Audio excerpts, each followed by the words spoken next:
Hey Buffy and Twilight fans, this is Nikachu, Vampire Master. We're playing with vampires in Modern here on this Halloween-ish time in October. If you love Tribal Tuesday, you want to see vampires once a year, don't forget to like, share, comment, and subscribe to the channel.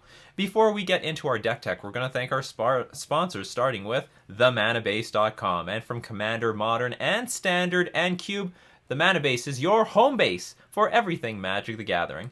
And the MTG Mastermind, the coaching program, take your game to the next level. If you want to see the latest draft and standard strategies, you're going to want to follow those on the MTG Mastermind. And Card Hoarder, your online digital service for borrowing and buying Magic cards. We're going to thank Card Hoarder for being our sponsor to help us borrow the cards necessary for Tribal Tuesday. So we're playing vampires. I'd like to thank the community out there. I've asked in my Discord, on Twitter, on my Facebook fan page to just let me know what vampires exist. I didn't want to go through Gatherer. That's right, dude. So I learned about all sorts of vampires that exist, like Vampire of the Dire Moon. I learned about Captivating Vampire. I had no idea this card exists, but this thing looks good. So we're going to be playing with vampires, and I hope it's going to do well. I think it's very interesting because a lot of these creatures have Death Touch and Lifelink, so even if there are big, it's not technically unblockable, but in some sense it is unblockable. No one's going to want to, block this thing, and the fact that a lot of these creatures have Lifelink as well, that's going to help because even if our opponent is attacking back for more damage, it's not going to be, we compensate with our Lifelink. So let's start with the mana base. We're going to play with 21 lands because getting to 3 mana is going to be really important with Captivating Vampire, Sorin, Imperious Bloodlord, and also with Castle Lochthwain. Lochthwain? I don't know. So 21 lands. I'm going to play with 3 Mutavaults. That gives us 18 black sources. There's not a lot of colorless in this deck. There's the one on the Blood Artist, a generic here for Captivating Vampire and Sorin. But basically, by turns 1 and 2, it's all double black, double black, double black, double black, double black. So for that reason, I don't want to be too clunky. We're going to play with 18 black sources.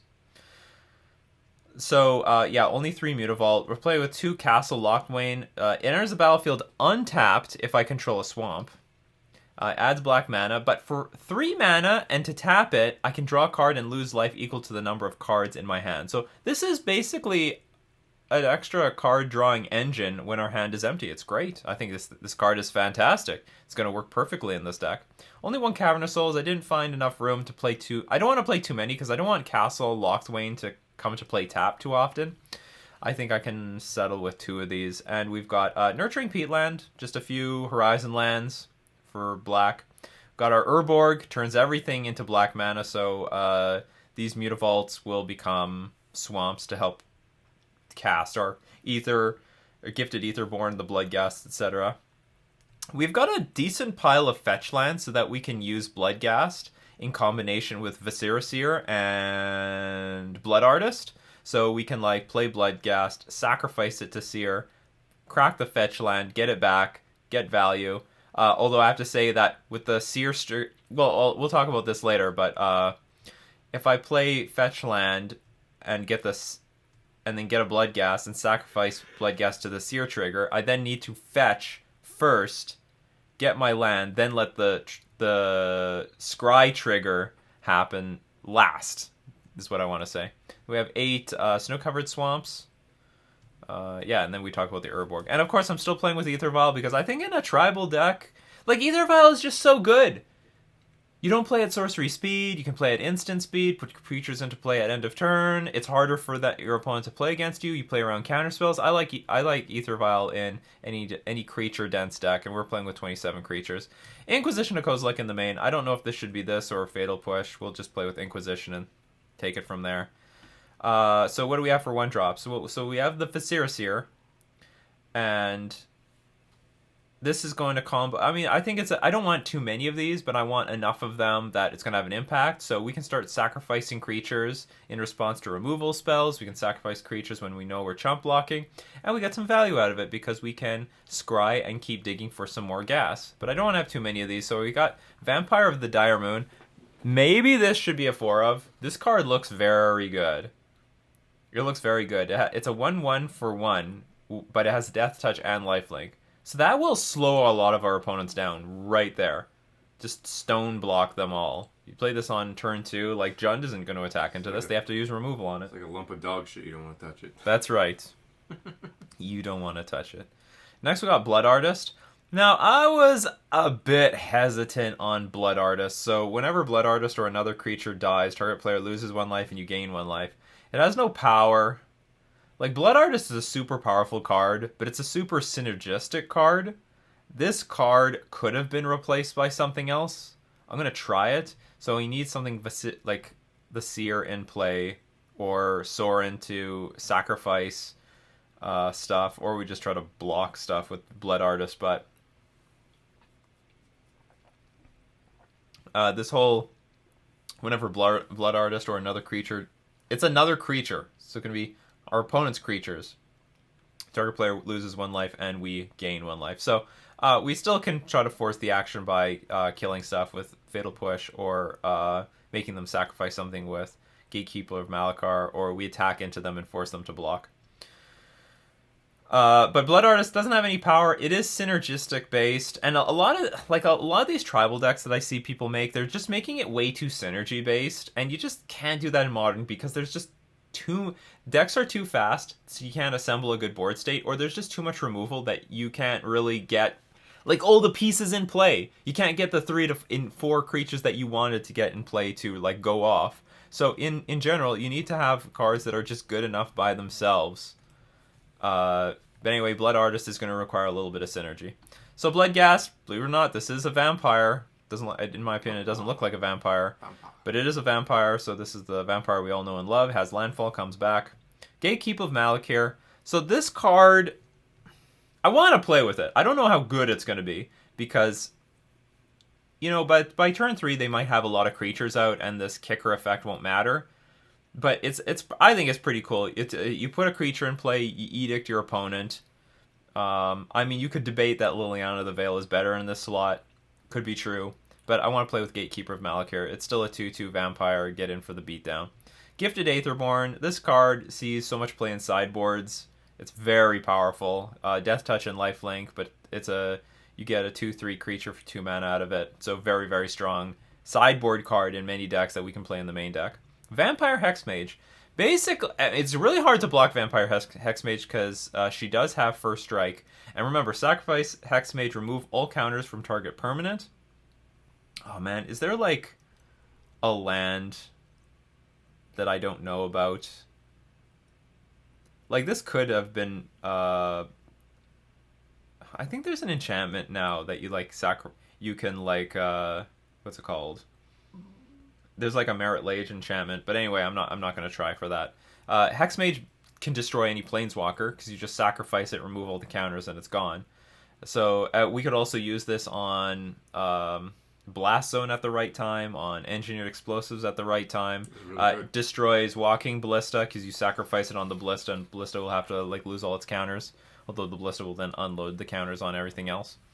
We are... Okay, wait, well, let's finish this thing. Sorin Imperious Bloodlord. Really great planeswalker for this deck. So +1 target creature you control gains Death Touch and Lifelink until end of turn. It's a vampire. Put a +1/+1 counter on it. With Vampire Hex Mage, giving her Death Touch means anything that blocks it is going to die. First Strike and Death Touch is ridiculous.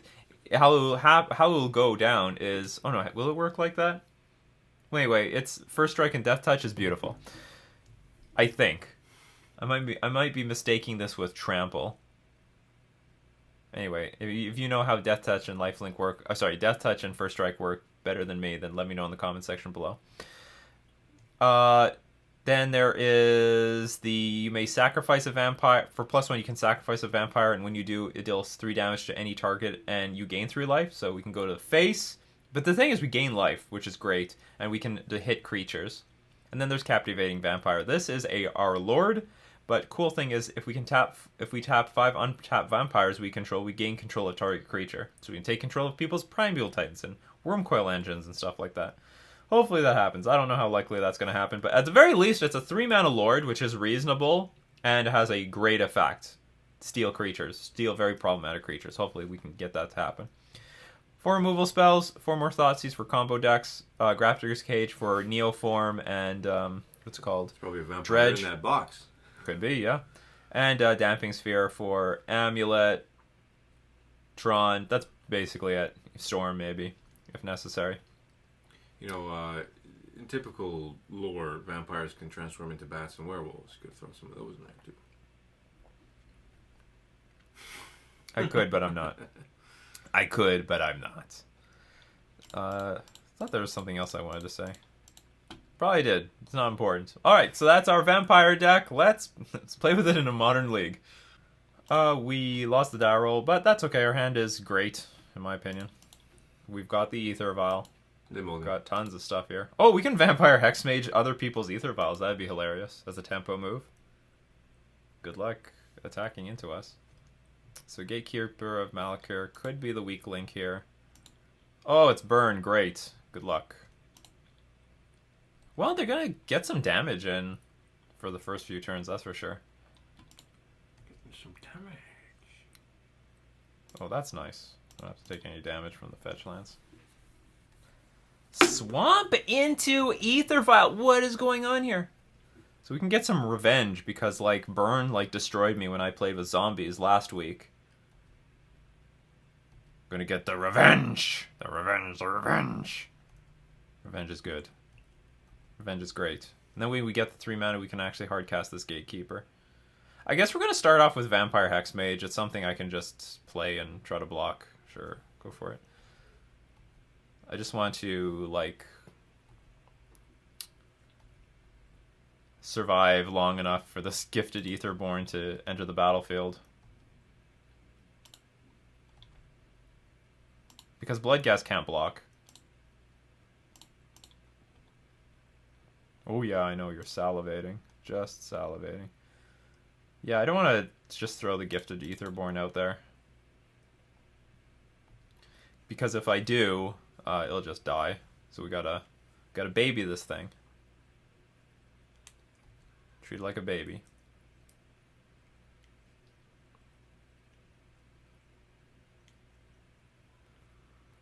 Then I am just trying to block this Swift Spear.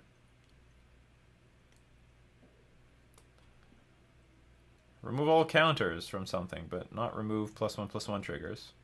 Lame.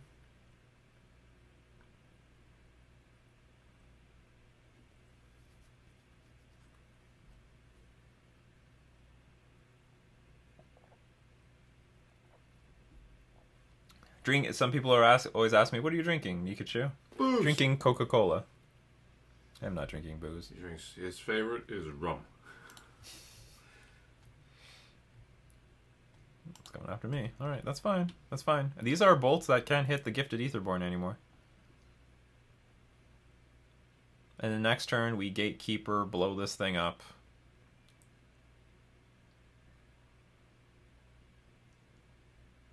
Oh, is this going to be Searing Blaze? Because then we take, what, 6 damage? Skewer the critics. Okay. Ooh, this is getting close. It's what you wanted, though. Sort of. So next turn, we can play Gatekeeper of Malakir.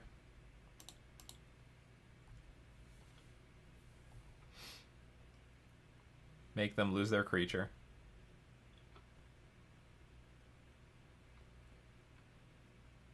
Have a creature on the Rift Bolt. Okay, that's good. It's good. They're empty-handed. And Gifted Etherborn hopefully will take over. We do need to dodge a removal spell, though. Oh. This is totally different. Now we can play this instead. Sacrifice Vampy. We sacrifice, and then I could shoot this and gain 3 life. When you do, Sorin deals 3 damage to any target. Yeah, that's way better. Okay, the game's over in a different way. Guess there's nothing I can do. Got a fudge. But this is great synergy right here. This is not what they want to see at all. Riftbolt isn't even going to kill. If you get land, he comes back. This is putting him into the graveyard.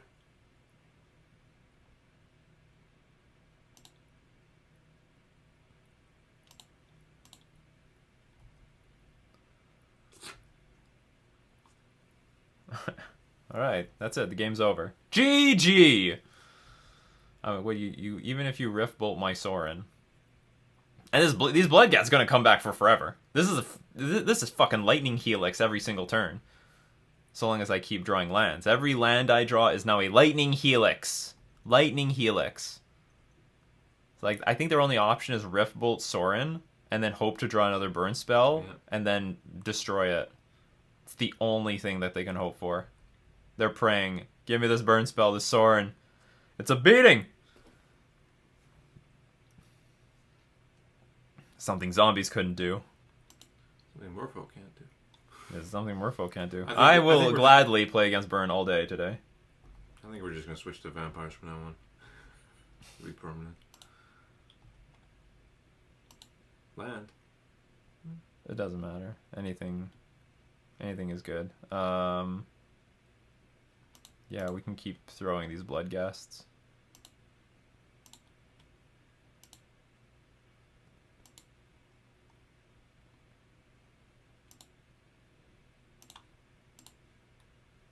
And then eventually the Bloodghast will come back. Very nice. There, we'll even play... that's okay. We have nothing to risk here. We'll wait on the Gifted Aetherborn. Let's just be mana efficient. There's like no way we can lose. Well, he rips a bolt. Even if they rip a bolt, this is meaningless. They bolt Sorin. Okay, I'm at 11. And then I'm going to play this Gifted Aetherborn. And like one land puts 2 Bloodghasts in play. I guess they're playing on just to see what the hell is in this person's deck. What is going on here? Well, there's the land. Triggers. Triggers.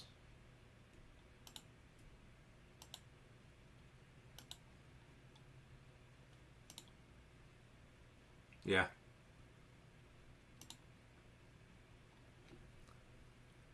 This is just sick. Lightning Helix.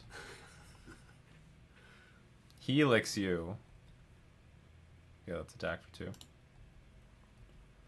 I don't even know if I want to show them anything. Oh, you know what was a better line, probably? Just play like Gatekeeper of Malakir, sacrifice it, then attack with the Bloodghasts. Oh, I screwed up. Yeah, he was haste. It's my first time playing with vampires. What can I tell you? I feel my brain is turned off because it looks like I've already won. We're gonna do Boros Charm, my Sorin. It's a bit late.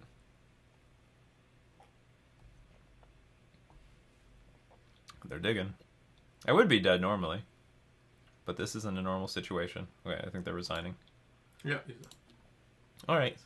Sorry, but you're doomed. Just absolutely doomed. Okay, what's a garbage card here? This is like their worst nightmare. Lifelink. Gain life.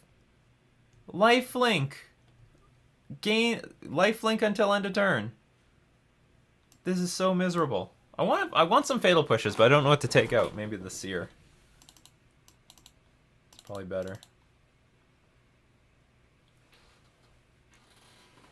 I think Gatekeeper is good. It would have been great that game if I didn't draw the Sorin, because then I could make my opponent sacrifice their Swift Spear.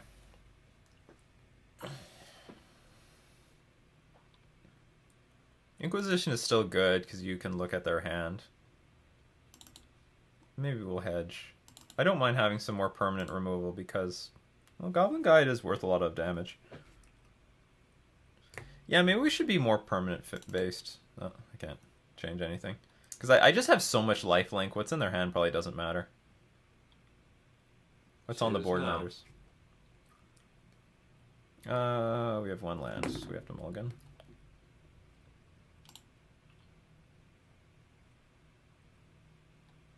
Yeah, we can keep this. I guess we're just going to get rid of... Do I even get rid of a Sorin?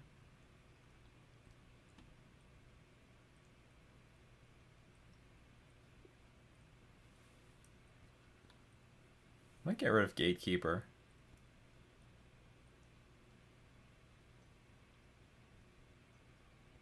Yeah, I'm gonna get rid of Gatekeeper. So if one Sorin dies, we have another one, and we have this infinite chain of drawing lands, Bloodghast, Sorin them. Okay, so we're gonna take a bit of damage off of this. Huh. That's great. More Bloodghasts. Nothing gonna do on turn 1 though.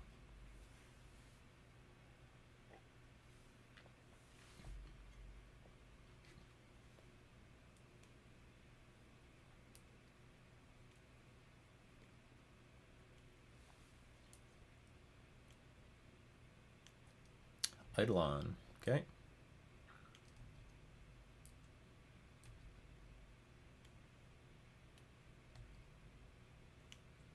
Vampire Hex Mage. Okay. Well, it looks like we're losing this. Because I need to get a creature in play to get Sorin online.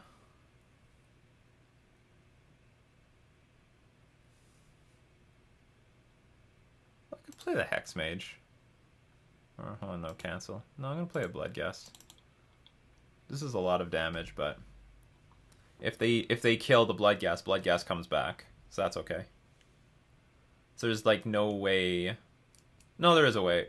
I can play Sorin and then they kill my Bloodghast in response.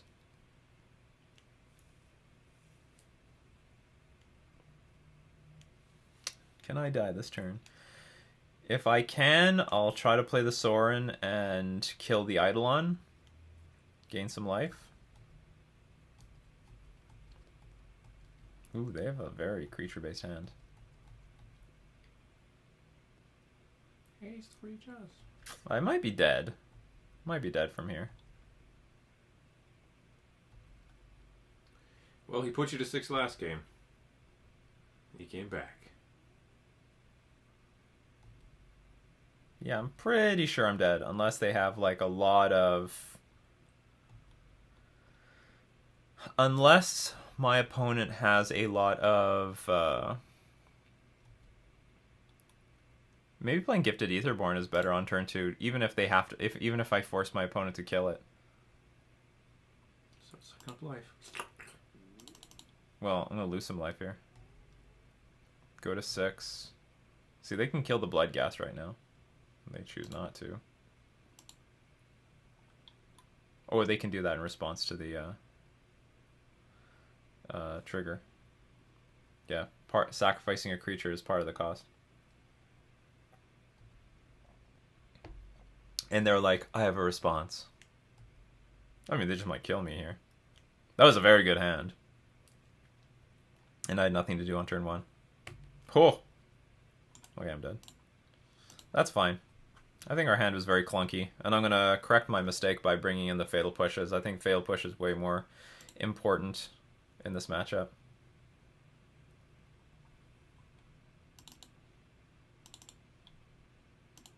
We mulligan to a 6-card hand. I'm still very confident in this matchup. We're going to steamroll Burn. Just going to steamroll them. That's the plan. It's a pure steamroll.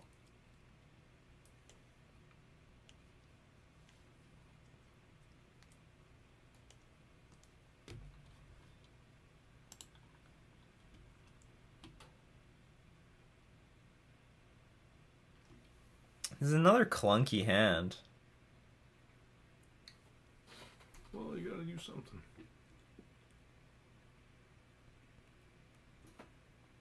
I guess we can keep it. We can go turn 2 Blood Artist. If they kill it, whatever, we get some value out of it. And then we can go, and then we have like Gatekeeper of Malakir and 2 Gatekeeper of Malakir. But this is like, ugh. We've got a lot more lifelink creatures in our deck than this, you know? Alright, so we got something for the Gatekeeper to eat. Like, for sure Blood Artist is going to die. Or is it?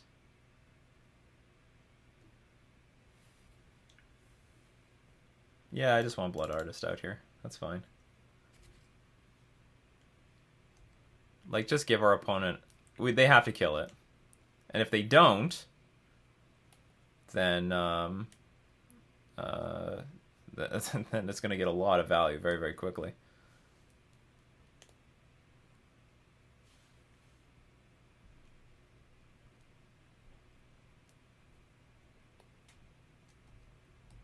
Mm-hmm.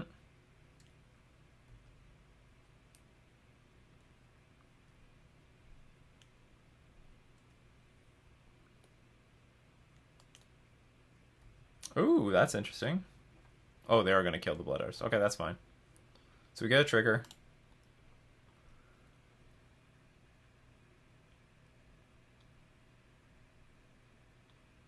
Target. It was worded very awkwardly. So we go down to 14. We'll play Gatekeeper of Malakir, make our opponent lose a bunch of life. Or sorry, not lose a bunch of life, but cast with Kicker. They lose the creature. Still have a creature on the battlefield. 4 cards in hand. So theoretically 12 damage.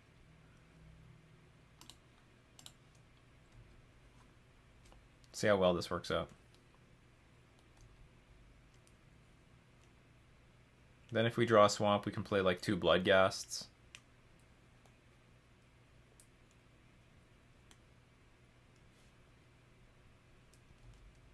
Okay. Better do this quickly. Eidolon, okay. Do we have another Gatekeeper of Malakir for that? Attack for 2.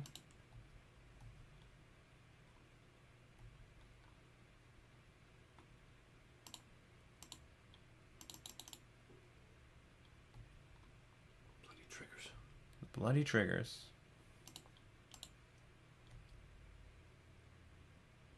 Can't say we're in the greatest shape, but whatever. Could be worse. It's a shape. It is a shape. If they get low enough, then the Bloodghast become they are hasty and lethal. So we can attack for 4 next turn, hopefully with Captivating Vampire. So maybe it will be for 6, and then the following turns Bloodghast will be lethal.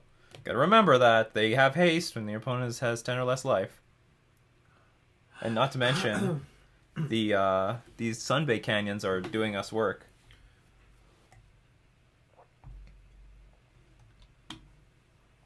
But it looks like we're gonna have to sweat a lot of cards. Oh! Great. Our opponent has to sweat a lot of cards. That damn Sorin all over again. Okay, game's over. GG. Thanks for coming out.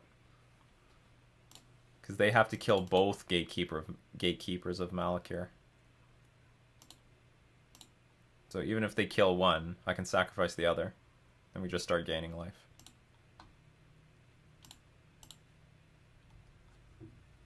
This is bananas! Straight up banana. We're at 9 life. Good luck. I have no idea what you need, but you need a lot of it.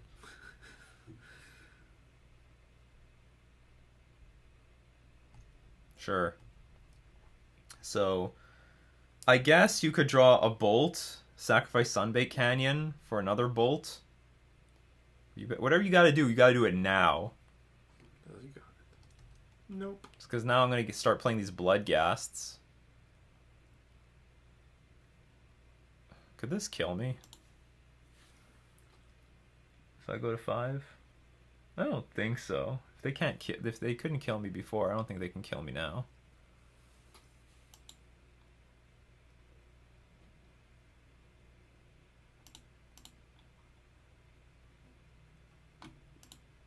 Hopefully this is not greedy.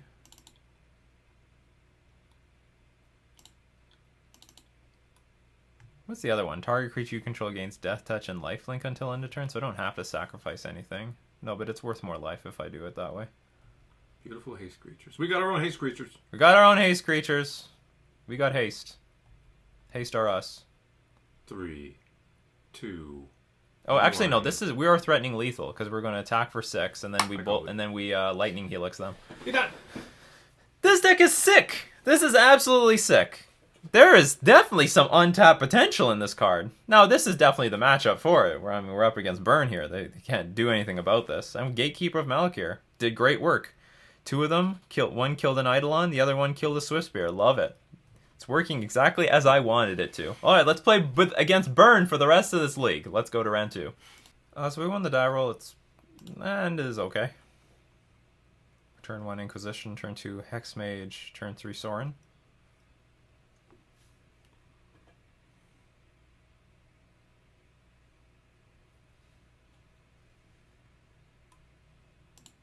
Price of Sorin's gonna go up after this. This league is posted. Get your foils. Get your foils.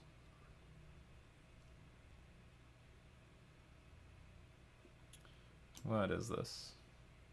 Oh god. Okay, so we've got Flamekin Harbinger. When enters the battlefield, you may search your library for an elemental card, reveal it, then shuffle it. Shuffle your library and put that card on top of it. So it's just gonna find another Risen Reef. We got Flicker Wisp.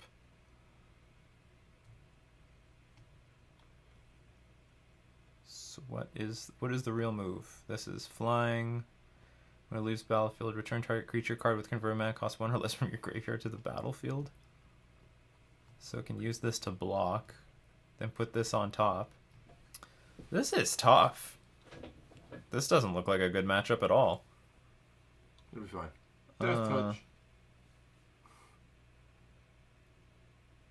I guess the Flamekin. It's the only thing that they can do early. Okay, so what else? Turn 1 Cavern.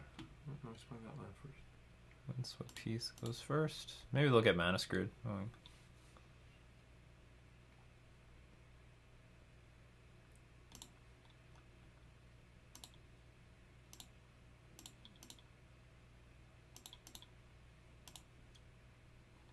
I don't think this deck plays any counter spells, but just in case.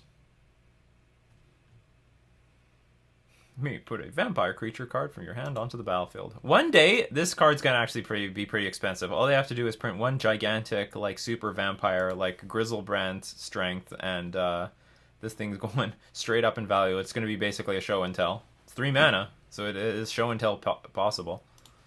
Okay, they drew that card just recently. So they are gonna get to 3 mana. As recently as yesterday. I'm drawing very poorly, but we're going to do the best we can here.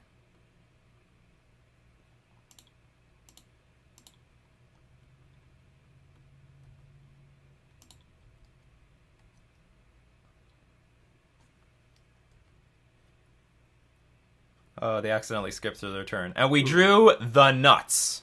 Whoa, he says. Whoops. Whoa. Whoops. It happens. Yes, good. It didn't happen to me this time. That was not supposed to happen. Alright, well, let's rewind it. We have to take advantage of this. Yeah. So we can play... I guess the best thing we can do is play Bloodghast. Good game, he says. Oh, come on, it's not over yet. What, you think something terrible is going to happen now? Oh, yeah. They don't even want to see. Okay, whatever. It's Tuesday. That would have been a very interesting game to play out, though.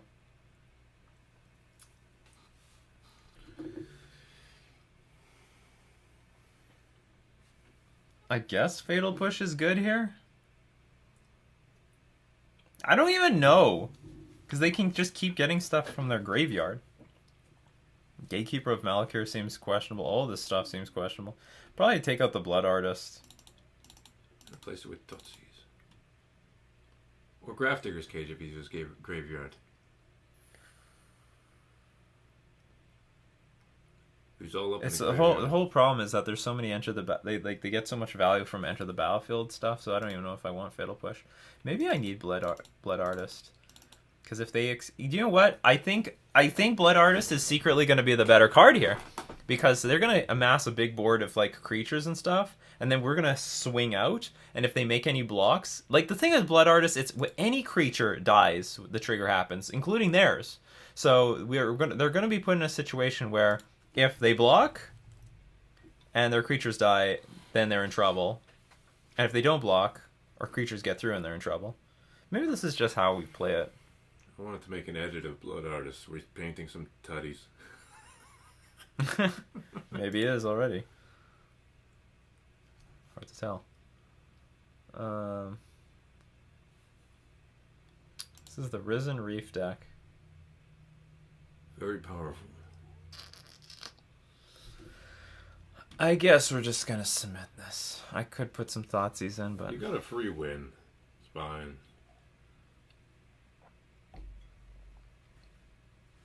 Well, the honorable thing to do would be to pass through your turn. No. That's not happening. This take is what you can get. this is awkward. On Troll Tuesday. Something's rubbing. What's going on here? There's like all sorts of crap.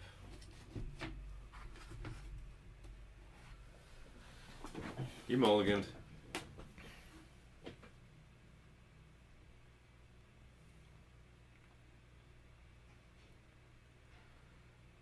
This hand's like really awkward because of all the because of this. This is not a swamp, so this is not coming into play untapped.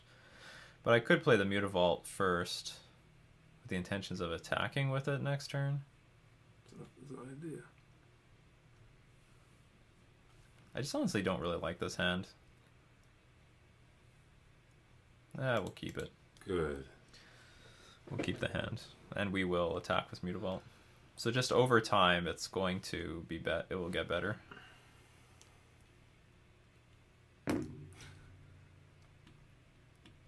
Gatekeeper. Ooh.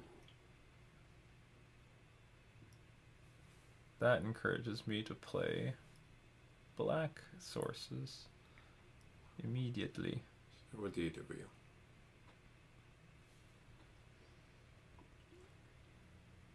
I don't know what this is, where this is going to get me, but I'll start here. This hurts me, but like if I can just peel out black sources, then eventually I can just play the Gatekeeper and make my opponent sacrifice something. What is this? Add 2 mana of any combination of colors. Spend this mana only to cast elemental spells. It's a pretty good ramp spell for elementals. Fatal Push would be hot. It would be.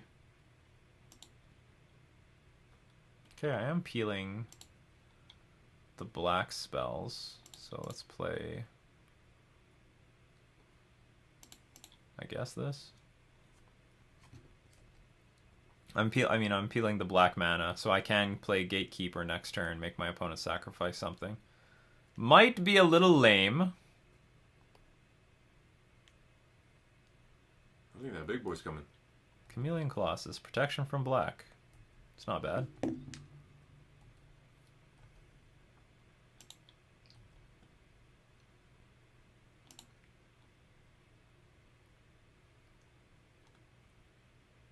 We're getting close. That, you know what? These Mutavaults will activate to a point where we can take stuff. Gets plus X, where X is its power. Holy crap.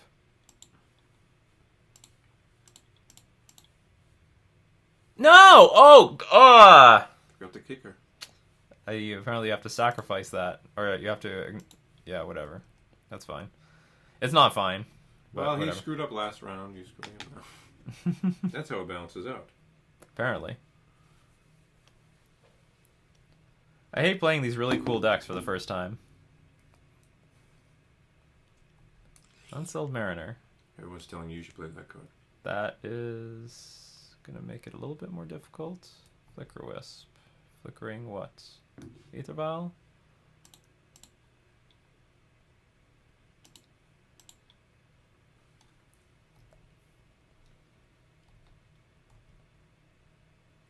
Well, Captivating Vampire is going to come out, and then it's just going to start doing things. Like, I'm very close to doing something really powerful with it, right? If I draw 1-drop, it's good. No, just Mutavault. 3 muties. But this is still good. The beauty of Mutivault.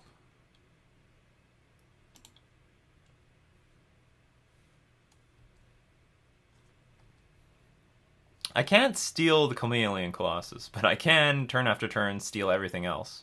Starting with, like, probably Unsettled Mariner.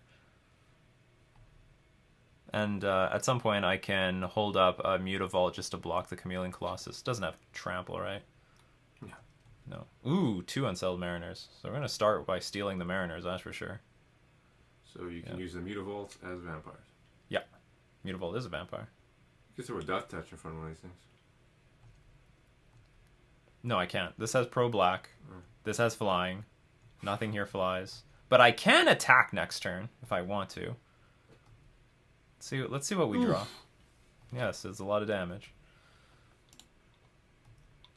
I felt that one. So also I can steal things in combat. 2-drop, not a 2-drop. It is a Mutavault.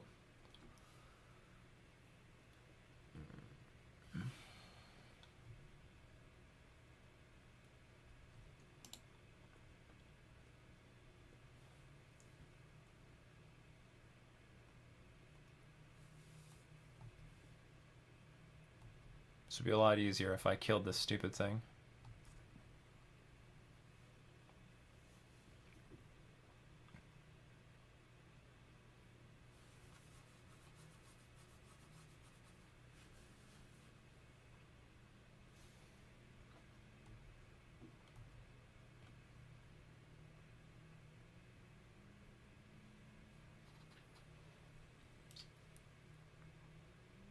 Can't really attack with anything on the ground.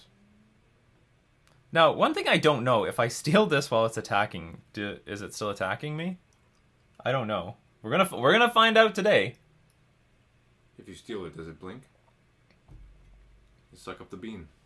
Or the, No, if I steal it, it won't get a second trigger. If that's what you're asking. Fortunately, we have a lot of Mutavaults.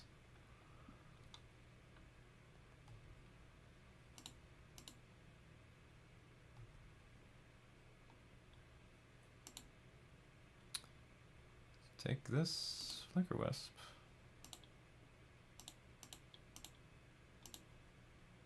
This is cool.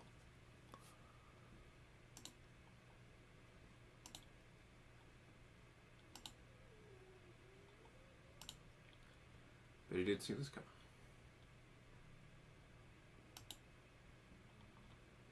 Well, they probably did. They just have nothing else to do.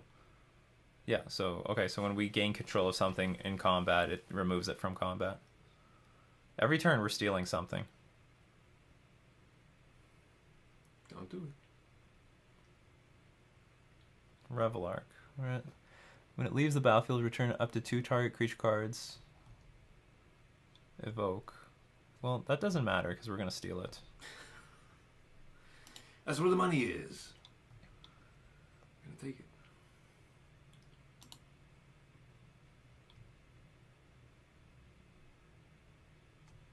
Cool deck. You better believe it. This deck is sick. But now what do I do? Vampire car.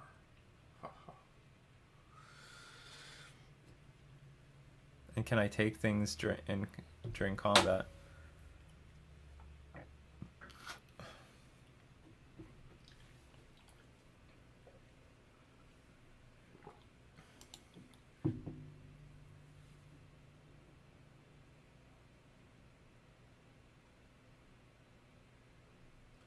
I can attack with something this turn, is the deal. Yeah, the flyer.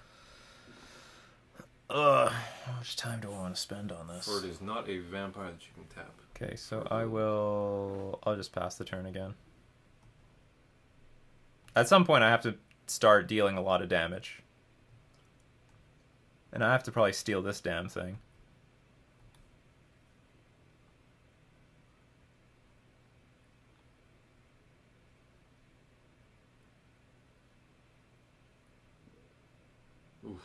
Uh-oh, what the hell does this mean? So we are going to activate.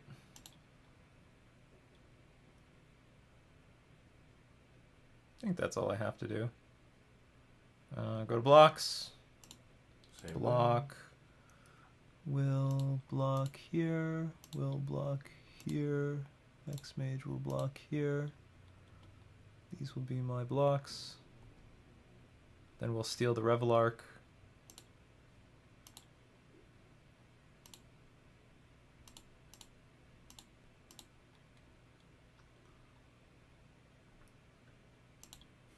Pay the tax.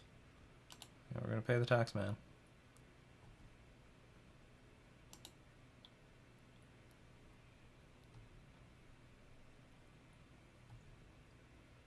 They're gonna lose everything else. You gain life. I gain some life. Jeez. Is there anything this deck can't do? I don't know. We're gonna find out eventually. No, he's done. No, they saw it all. Damn. Stole the creatures! We saw some great action out of it. This It's a good game. It was, well, the second game was good. The first one wasn't. This card, holy crap. Just a regular lord and you just start stealing things in board stalls. I would love to have this against like Jund or something. It's probably hard to pull off, but eventually when you get there, you just start stealing it all. Just steal everything. Just do it with You can Merfolk. see with this creepy look on his face. He knows. He knows he's about to steal something. This used to all be owned by our opponent. And now he's in the poorhouse. Yeah. And Mutavault went. Yeah, actually, all our three. We drew all 3 Mutavaults this game. Very useful. Yep. All right. So that was game 2. Let's move on to game 3. 2-0. We won the die roll. This hand's awkward, but we'll keep it. We need lands to cast our Sorin. But we have at least turn 1 Ether Vial, turn 2 Inquisition plus Blood Artist. Maybe we'll play the second Ether Vial, pending what we see on turn 1.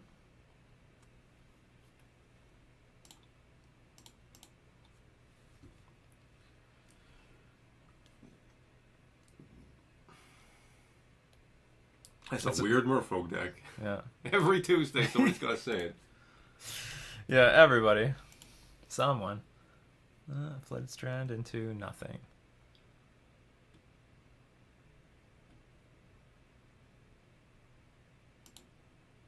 If this is Stoneblade, I think I'm just going to play the second Ether Vial, and then by turn...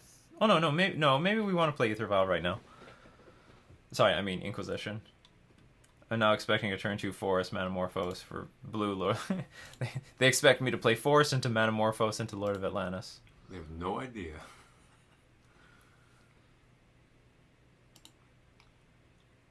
Another Hex Mage.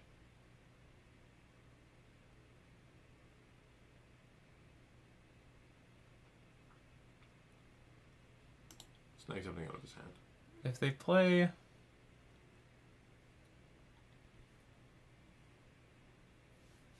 I don't want them to play turn 2 Stoneforge Mystic is what I don't want them to do, but my hand is like really slow. Well, maybe if I just draw 1 land, it's not that big of a deal. Surprise. I sort of want to have the second Ether Vial, but maybe I won't. It's just Oh! control. No, it's Kiki combo. Remand Snapcaster Mage. Can I interact with this combo? I don't think so.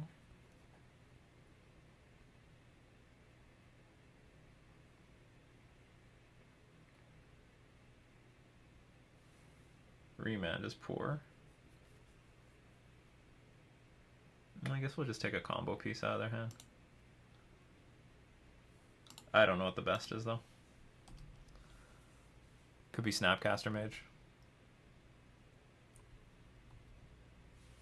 Hex Mage was cool as like attack right into Snapcaster Mage. Does not care. Does not care about your Snapcaster Mage. Although Kiki and Pestermite into Kiki Jiki does not care about my Vampire Hex Mage. So Sulfur falls down.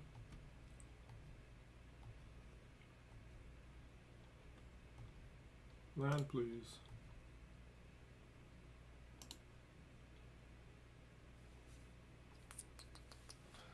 I might as well get the other vial out. No, because they have Remand. And I don't want them to use it. I honestly just don't want them to use their Remand. I guess I'm going to pass.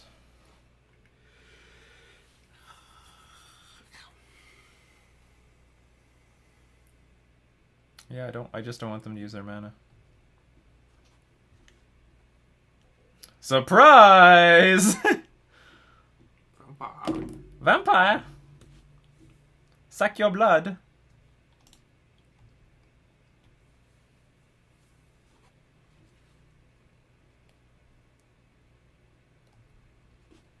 Another Sulfur falls. And they don't have to peek anymore. Their hand is changing very quickly. Start with Vampire Hex Mage because First Strike can attack into Snapcaster Mage. Actually, so could Bloodghast. Maybe this was wrong. I should play the Bloodghast first. Like, what are they gonna do? Block the Bloodghast? That's not good value.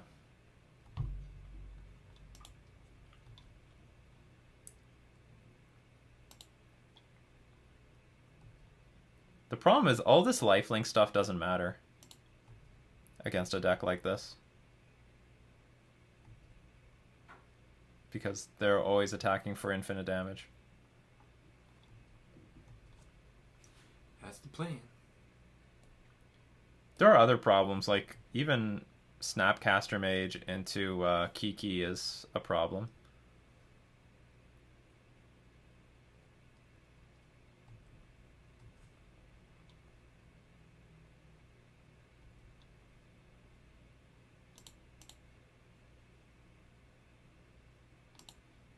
Okay, we'll do what I should have done in the first place.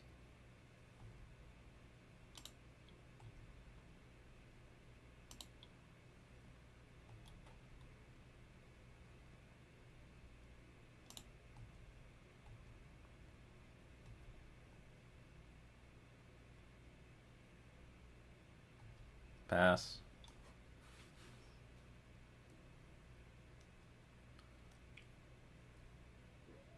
Ugh, that's not good.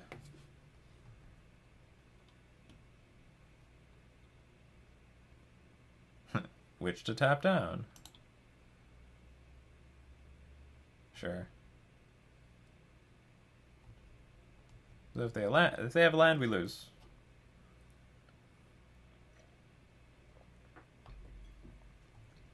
And they do not. But we are on Borrowed time. Yeah, we're on borrowed time, basically. At the moment they draw a land, we lose. But our hand has turned out very poorly. We didn't draw a second land drop to start casting things. I mean, I wouldn't mind casting any of these creatures into a remand if I knew that I could back it up next turn. Oh, that's terrible.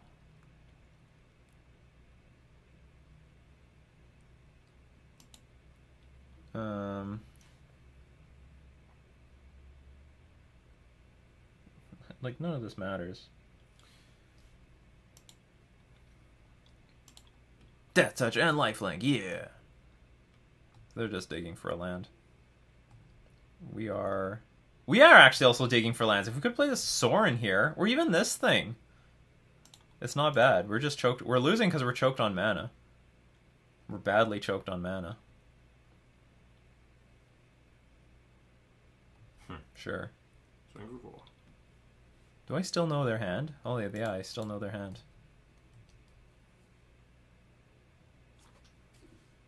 Kiki, Snapcaster Mage, Remand. That's their hand.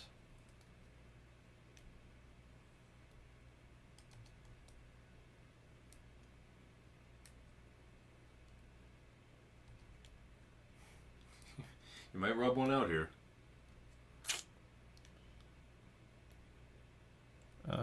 I need to draw 2 lands, and they need to brick on 2 lands. You got that legendary. Okay, they have Snapcaster Mage, which can find nothing. Find Lightning Bolt or something. Lightning Bolt. So we do have a land. It helps us get like one step closer to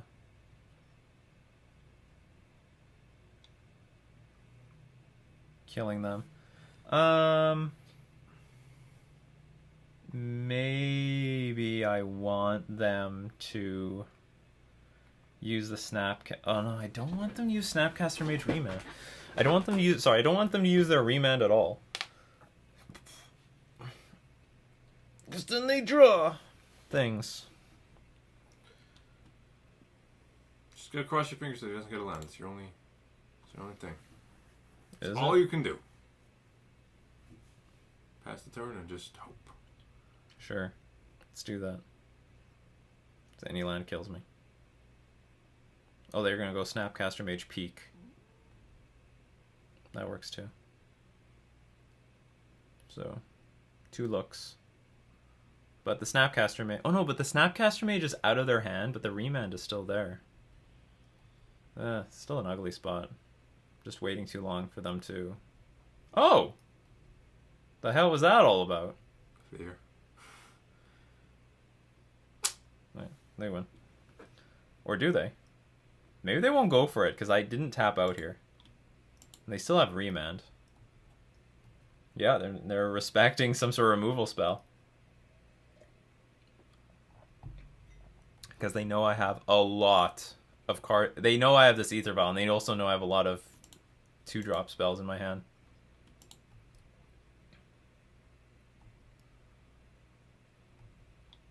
I guess I have to keep up the bluff for at least one more turn. How to get rid of this damn remand, though. Okay, so they don't have Snapcaster Mage. They have a Kiki, Jiki, and a remand. Kiki. And we'll keep passing.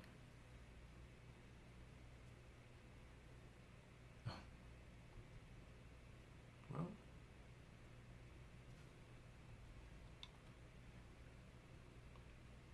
Now I think they can go for it, unless they think I have Dismember in my deck.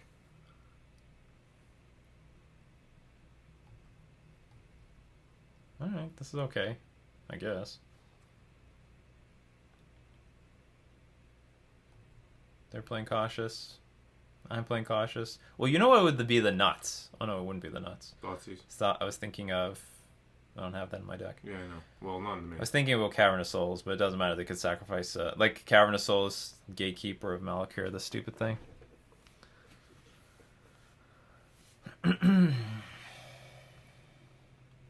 Well, now the Sorin doesn't matter so much now. Well, I mean, I guess it matters in that I can still shoot them in the face for victory.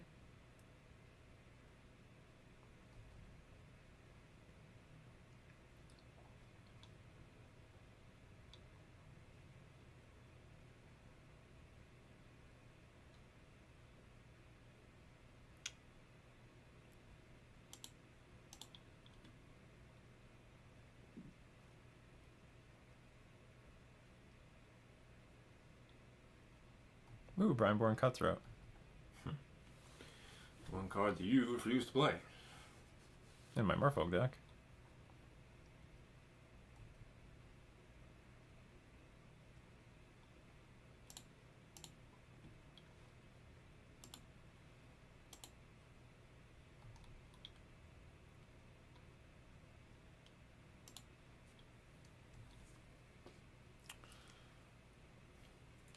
Based on how this game has been played so far, it looks like they are not going to go for it here. I mean, they might.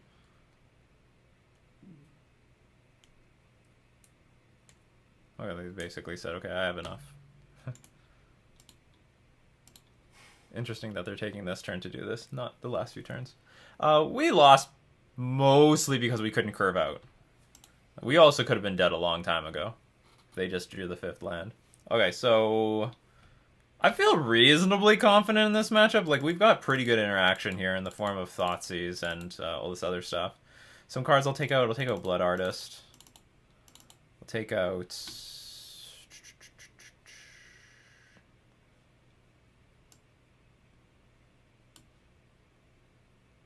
Maybe Captivating Vampire is good? I don't know.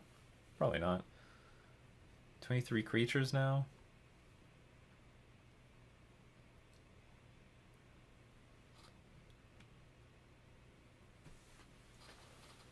Maybe I can shave some lands. Let's take out some lands. Let's take out... Definitely keep Cavern. Definitely keep this thing. We can play more patiently. And I'll take out this Vampire. The Dire Moon doesn't look important. Seer might be okay.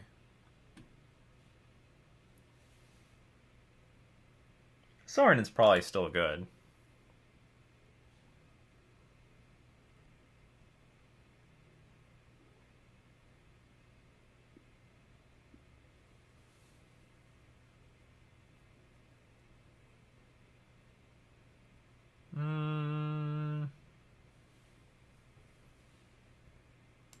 Do I really want to lose? I think I want to ditch Blood Artist. Okay, I'll play it like this.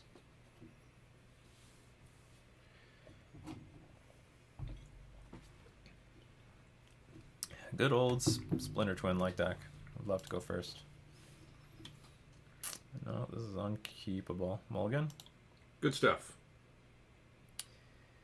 This hand is ugly as well, but okay, I'll tell you this much. Having a lot of lands against a Kiki Jiki deck or like Splinter Twin deck is not that bad. I will keep this, and it looks like with Castle Lock Wayne, we could maybe just curve into that and it'll be fine.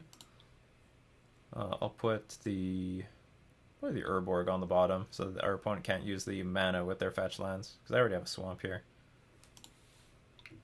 Done.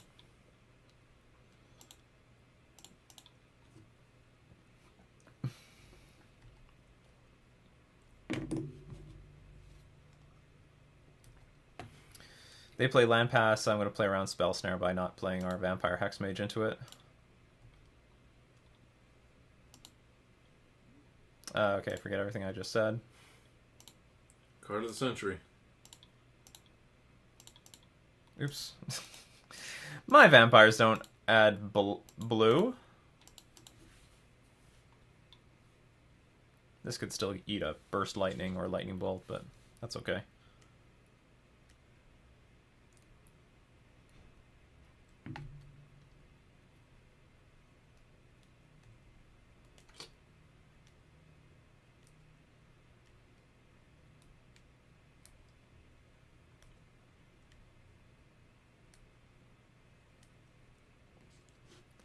Bloodghast is alright in this spot.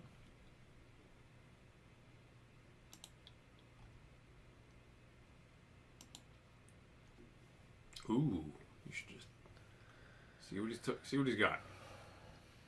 He probably started with the Kikijiki in hand.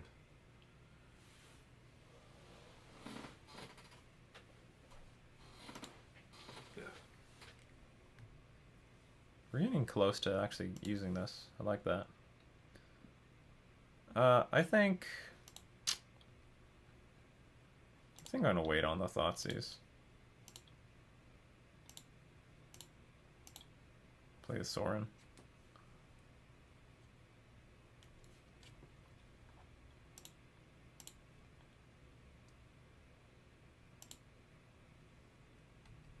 And then pass. So we can play Thoughtseize next turn and, well, figure it out from there.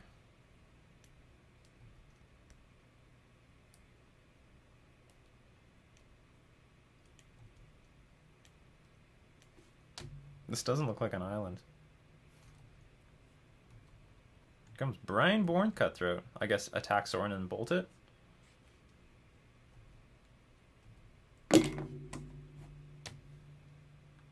Yeah. Too bad we don't have a blocker. I threw it away.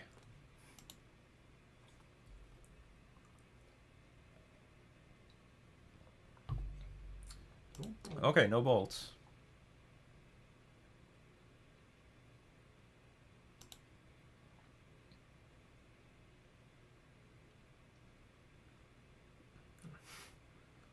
Yeah, whatever. I got more. I don't know about that, but whatever. Okay, well, we can Thoughtseize first. And then play the second Sorin.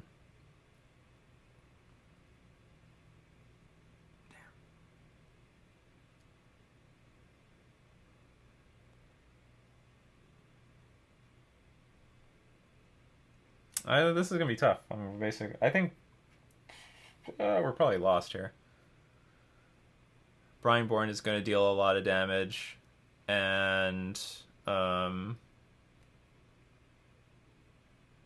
have nothing. I have no board at all. Spot removal would be okay. I guess I have to get rid of the Snapcaster Mage.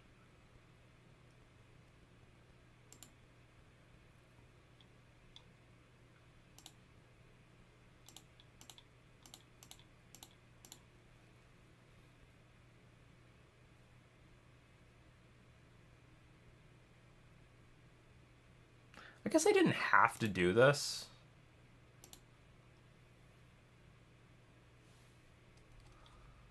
But that's what I'm doing. So they can bolt Sorin at end of turn, attack Sorin for lethal. Because I don't have a good way of getting rid of this thing. So you've got Pestermite, Click.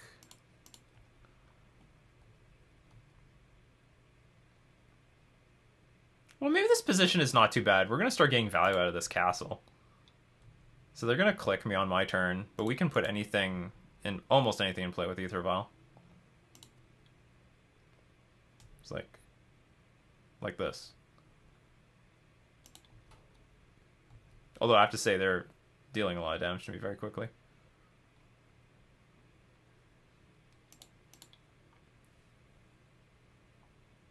And it looks like they're going to tempo me out because they've got the Pestermite in hand. So I need to be able to block this Brineborn Cutthroat somehow.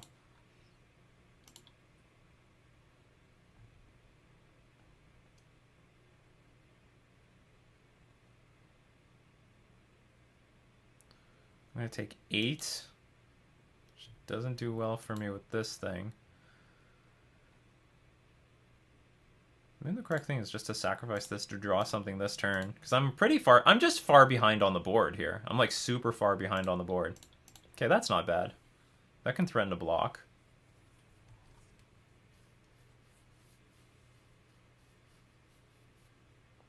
Okay, so there's one unknown card in their hand. I know they have a Pestermite.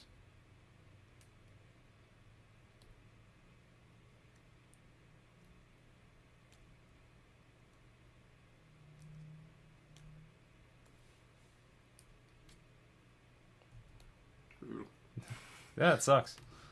Well, it could be worse. It could be worse.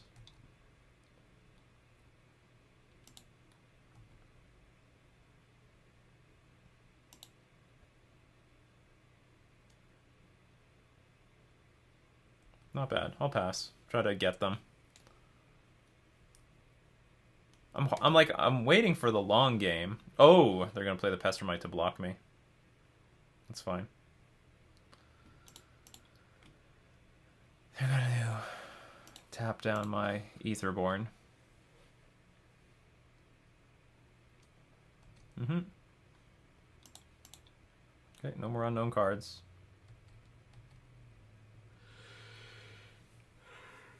I take 5. I go down to 7. I'm behind, but it's a lot closer than it looks. One fatal push can turn this all around. My opponent says, "I'm sorry, I've been just ripping like a maniac all game." It's all good.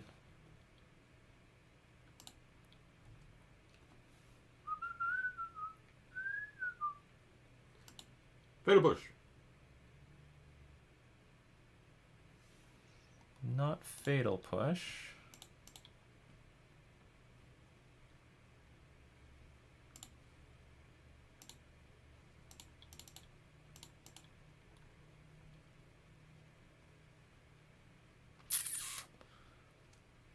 This is bad because now I'm at 5.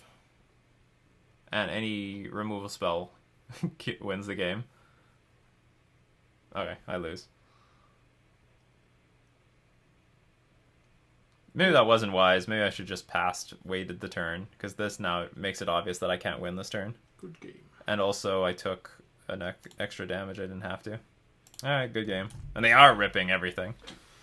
No, the vampires have been slowed down by the Kiki combo. Garlic and not Kiki XR, Kiki Pestermite.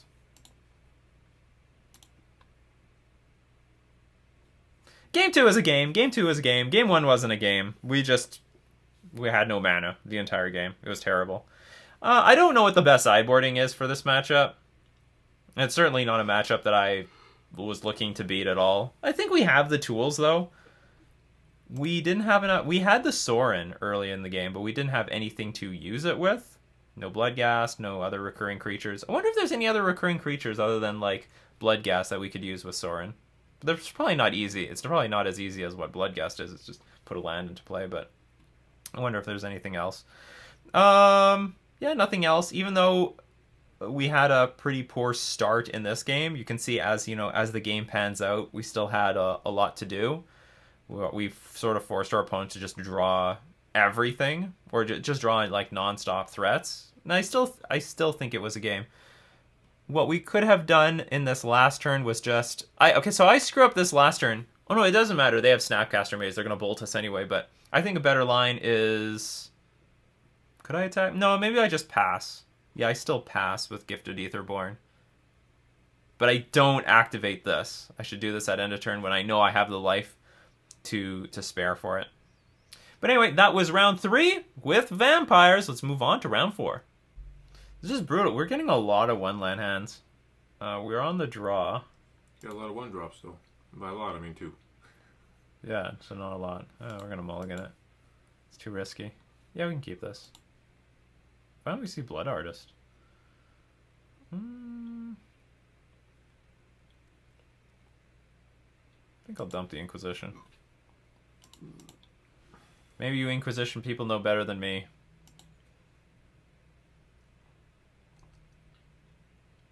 Noble Hierarch. Is it Elbs? I have no idea what it is. Could be Banned Spirits for all I know. Alright, let's start with Vampire of the Dire Moon. Dire. Lifelink and Death Touch. Come at me, bro! I'm ready.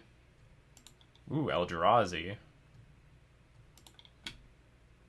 Can't wait to see your Eldrazi attack into this. Stoneforge Mystic. What is this going to be? Sword of Light and Shadow. That sounds like a disaster for me. You gain 3 life, and you may return up to 1 target creature card from your graveyard to your hand. That honestly doesn't sound too bad. We need to get Captivating Vampire out ASAP. So I need also my opponent to not have...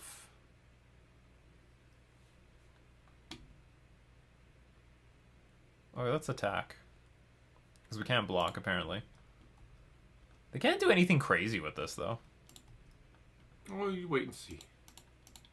Like, what, gain 3 life? I don't care. Return up to 1 target creature card from your graveyard to your hand. There is nothing in the graveyard. There will be. Yeah, there will be. There will be. So they can play... They can... Actually, they can't do anything with it. They can't even do anything with it right now. Oh, Thalia, that sucks.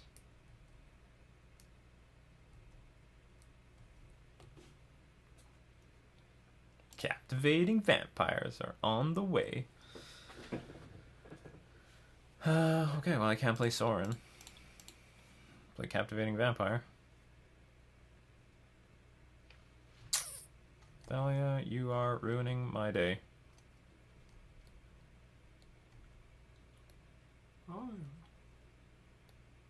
So the sword goes into play. It's going to get equipped to, I don't know, Thalia, I guess. But it's like not a big effect. Unless you want to just block with this sort of light and shadow all day. You could do that. I guess. Knight? Cavern of Souls Knight? With fucking Eldrazi Temple in your deck? What is going on here? This is Troll Tuesday. Yeah, it's Troll Tuesday for everybody. What the bejesus?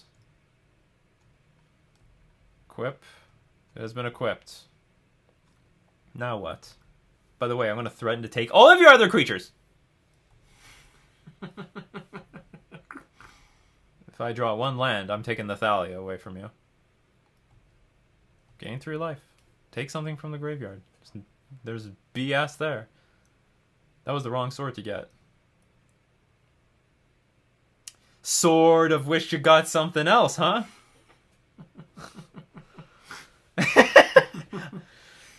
It's patented by Nikachu MTG. Oof. They can't do anything with it. Now, unfortunately, it also has pro white, which means I can't even steal any of these things. Well, I'm going to steal this. Okay, if I draw a land, we can steal something. We draw a land. How do we want to do it? I guess just Blood Artist. And then start swiping stuff. Swipe or no swiping? Swipe or no swipe?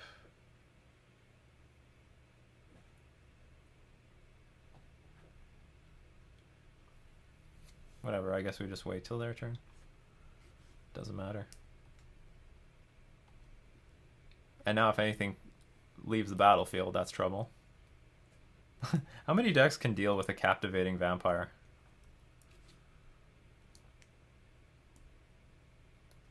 Look how sad this Stoneforge Mystic is. Everyone was so scared of you for years. And now look what's happening. You're just a 3/4 creature that gains 3 life a turn. Not impressive in my opinion. Oh, awesome. They're going to learn... Okay, so we can activate this. You're going to learn what this deck does. I guess, you know what? If they had a Path to Exile in response, I wouldn't be able to do this now. Just do this, I guess.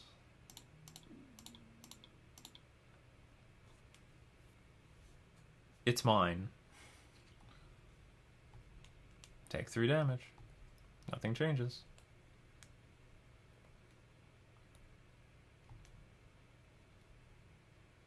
Gain 3 life, sure. And I do have Mutavaults eventually to just block this when necessary. Play Thought Not Seer. Do it. Drowsy Displacer, sure.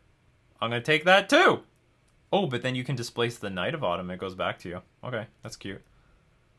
Oh! Oh, crap. Oh, no! Now what do we do? Oh, God, Sorin's for days. And Blood Artist. Okay, so I can sacrifice the Knight of Autumn. That's what we can do. Because they can't activate Eldrazi Displacer to get their Knight of Autumn back.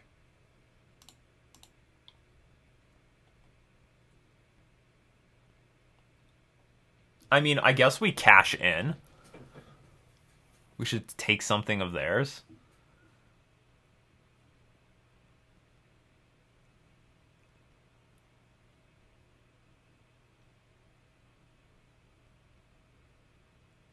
What is like an innocent thing to take? Oh no, wait a minute. Okay, I have to destroy this thing. So I can sacrifice Knight of Autumn, blow up Stoneforge Mystic, because what they can do is start blinking the Stoneforge Mystic. Right?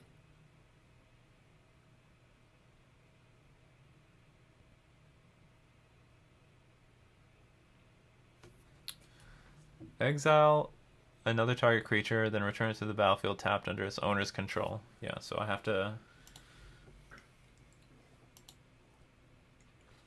Whoops! Oh, I didn't steal anything. Undo, right click undo.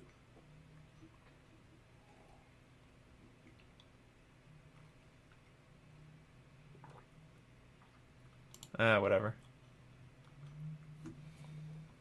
So we still get this trigger. That's too bad. They will lose life.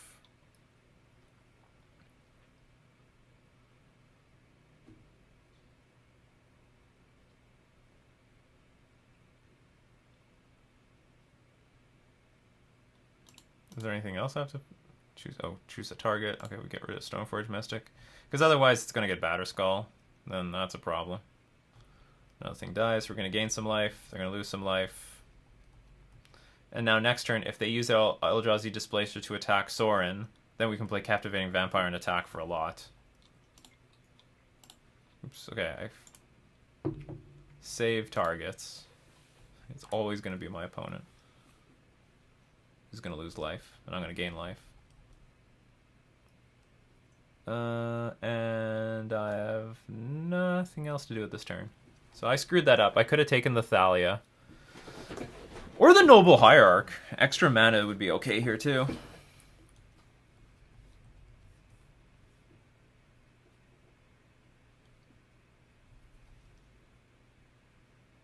Where's this going? Yeah, Sorin. That's okay, we have another Sorin. We're at no shortages of Sorins here. It's going to be harder to take things now because, yeah, it's going to be harder to take things now. Oh, and now there's actually things in the graveyard to get with Sword of Light and Shadow. This game's gotten very interesting all of a sudden. This is a very interesting game.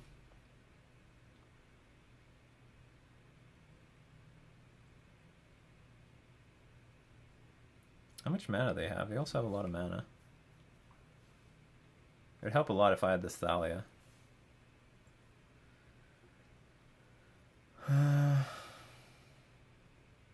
Sure.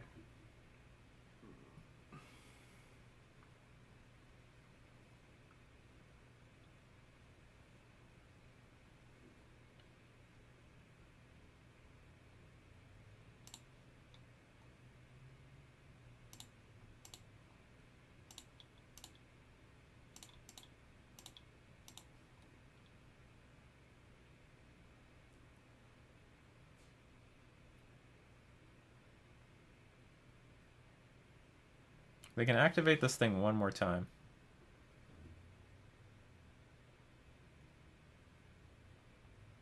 Sure.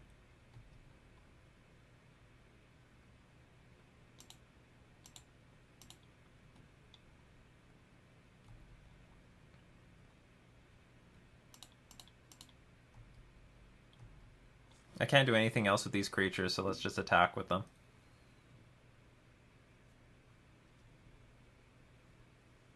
Damn, that was a lot of damage. It is a lot of damage. And if anything on this board dies, a lot of bad things are going to happen to our opponent. So, like, this whole Sorin thing is going to be interesting. So what does it convert mana cost 3 or less? You return up to one target creature card from your grave. Any creature. Amazing. But the problem with that is, if they are bringing stuff from the graveyard back to their hand...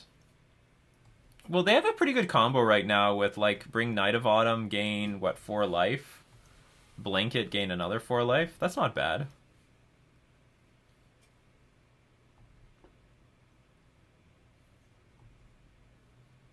And they are still gaining 3 life off of this, so they're at 17.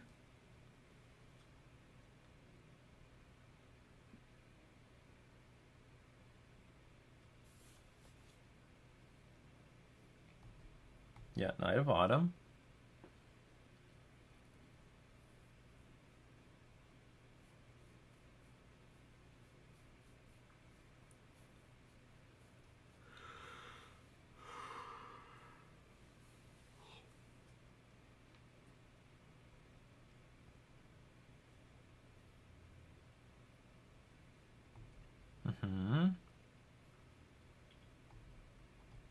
Gain 4 life, okay.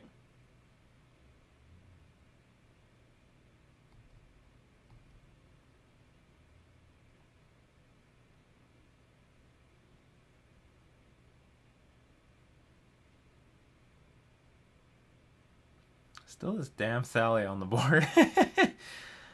Can you swipe his thing now? He's all tapped out. He can't. Which thing? The blinker. No, I can never take this as pro black. Oh. I'm never taking that. But the thing is now, if I ever try to target something, they could, in response, blink.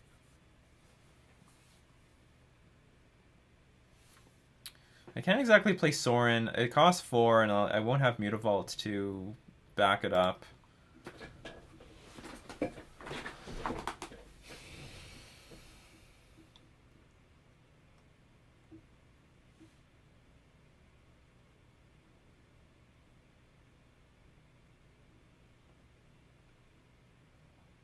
Swing with everything. I could still play Sorin, but it'll just die to this.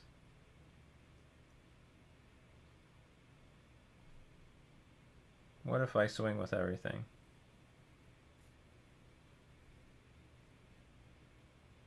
It's a good question. What if I swing with everything? They have 3 blockers.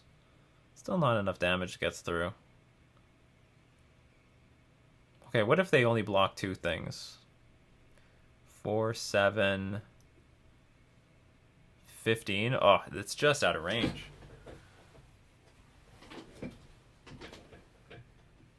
And this is like almost essentially gaining 12 life a turn.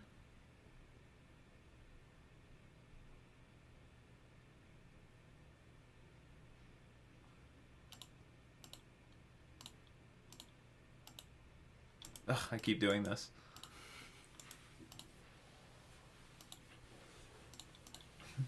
I'm too used to like just adding blue mana with this thing. I think we're gonna pass from here. I think that's what we're gonna do. It's gonna be the plan. if they try to blink anything, we're going to try to steal it. And then we can also still try to steal things that are not Night of Autumn. That is interesting. Okay. We can use the mana, so it's not a total loss, but we lost a pretty decent chunk of our offensive.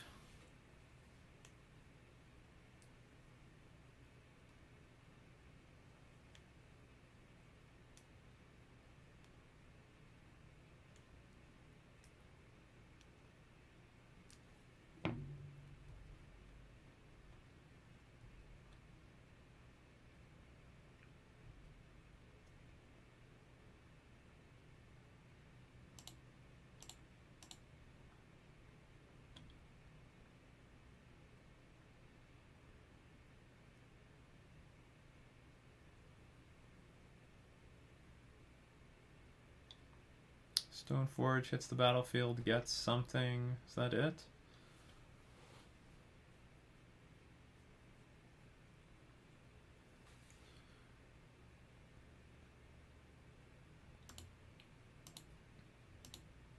Okay, I guess I'll block. Sack Outlet would be okay right now.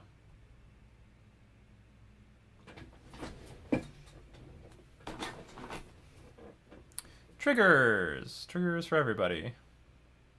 Well, I guess I can get a Sack Outlet if I can get the Sorin online. So I'm going to steal the Thalia. Or actually, I could even steal the Noble Hierarch. Oh, whoops. Because if they want to blink this, then that's okay.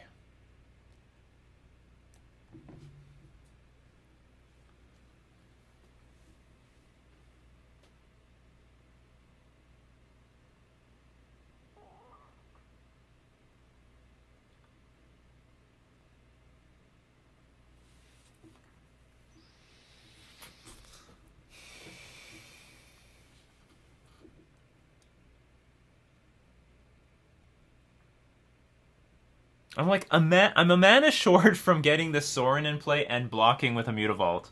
Maybe I should have just taken the 6 damage last turn.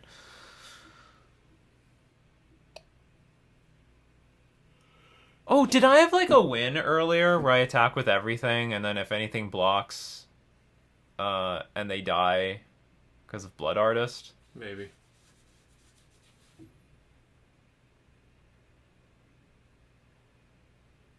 Like, I have a very good combo here with Sorin and Bloodghast, but I can't get it online because I still need to block the stupid Eldrazi Displacer.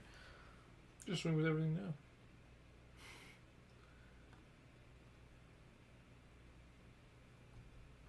You know, that's a good point. Like, I can start attacking with things. Like, why not?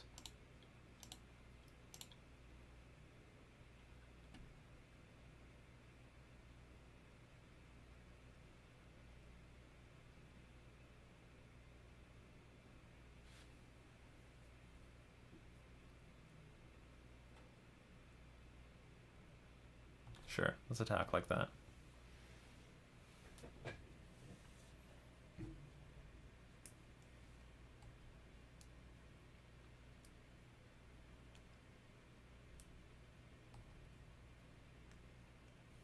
Or I guess this just doesn't work. Look, this stupid thing happened.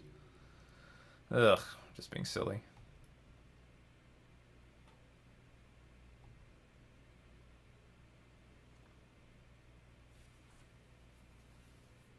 Anyway, I gotta play faster. Thalia is ruining me. Well, I have this card, right? Start gaining some life from that. Oh, this costs 2 too.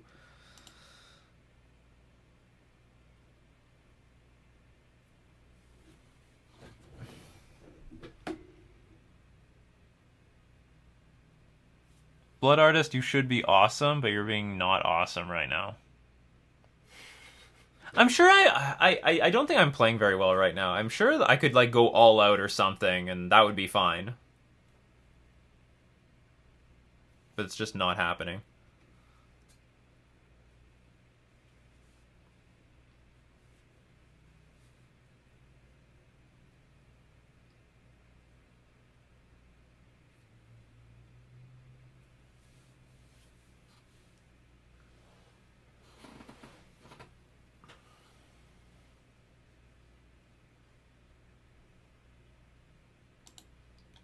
this Ether Ball sucks. It's useless. Concede next game. No, it's not worth conceding yet. It's pretty bad though.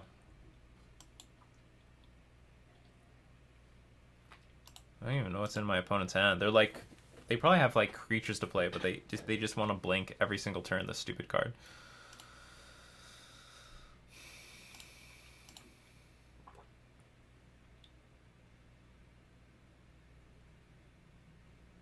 Okay, let's time walk.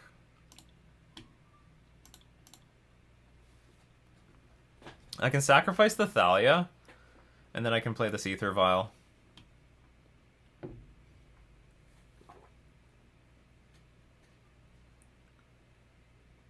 And then while I'm at it, I'll shoot this stupid Noble Hierarch.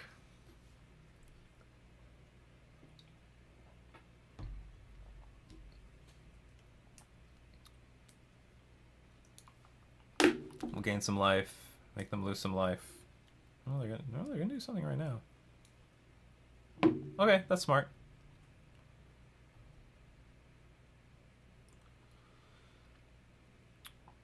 But then I can kill this, right? You replay it, and then get ready to blink it again. Sacrifice a vampire, sacrifice Bloodghast.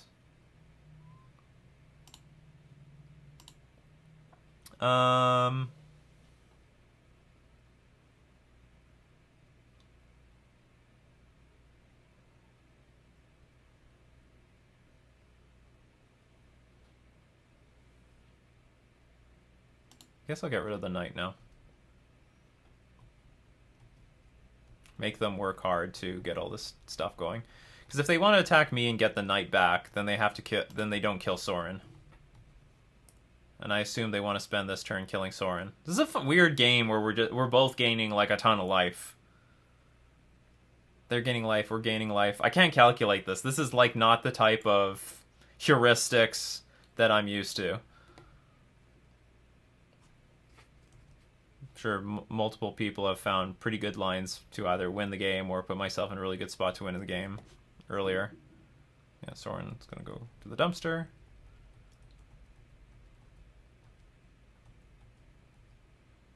To deal with Thalia again.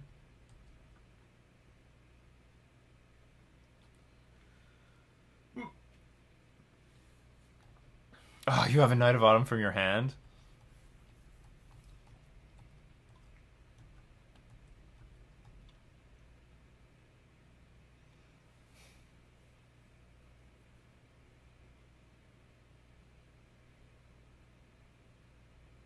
This Polluted Delta is actually really disappointing. It was the wrong time for Polluted Delta. I could have used this Polluted Delta last turn, the turn before that. Right now, it is very useless. I want a creature this turn. Swing with everything. They can blink something.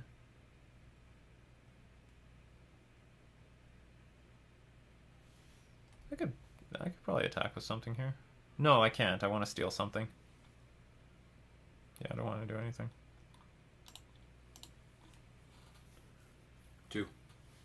Oh yeah, I was preparing for that. Oh no!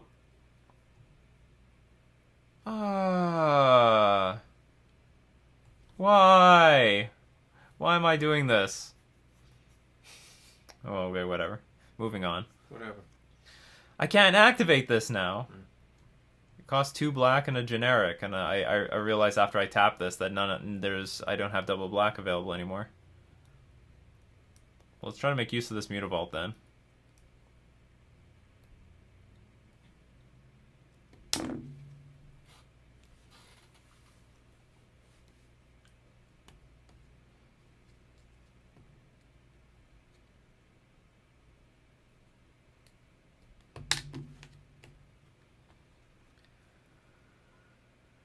I guess we'll steal the knight.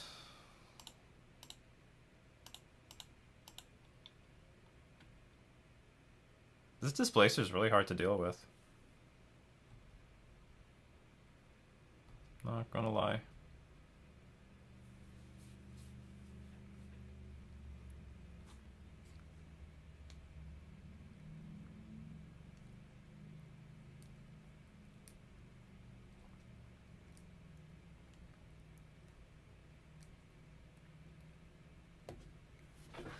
But I would rather take a hit from this Displacer this turn.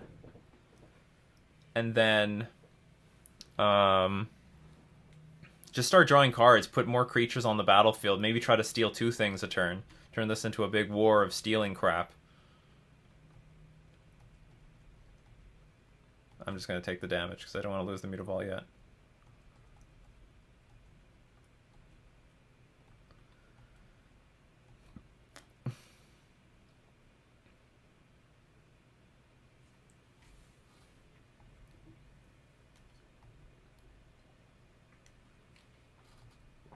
So what are you going to do? You're going to, like, get Batterskull, put it on the Eldrazi Displacer? Oh, Sword of Fire, nice. Finally. A real sword. Or who knows, maybe the Sword of Light and Shower, Light and Shadow ended up being the right call anyway.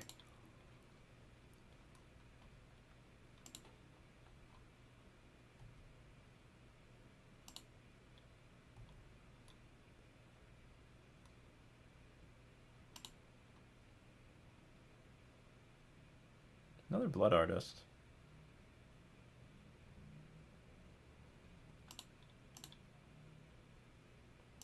See, for many turns, I would have really liked to just draw like a billion of these creatures.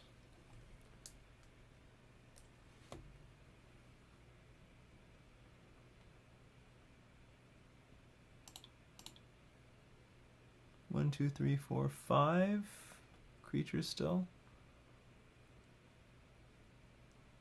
They're gonna have to blink this.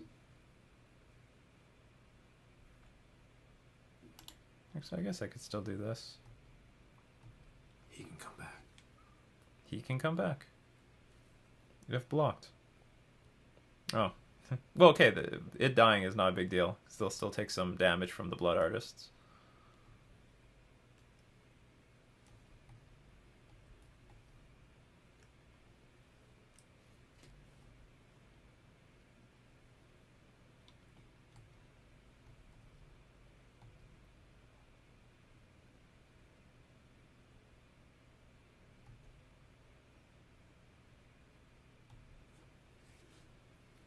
Oh, this might be a bigger problem than I thought. Because I forgot that I left the Mutavault up so that I could block Eldrazi Displacer after they put the Sword of Fire and Ice on it. But they're just going to blink my Mutavault.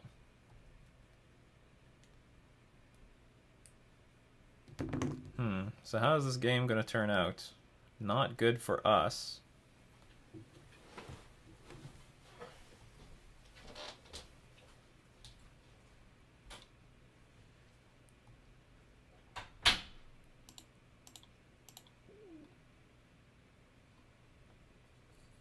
So they blink the Mutavault.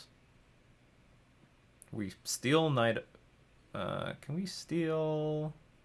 Well, we can't steal Noble Hierarch. Be a decent blocker as well.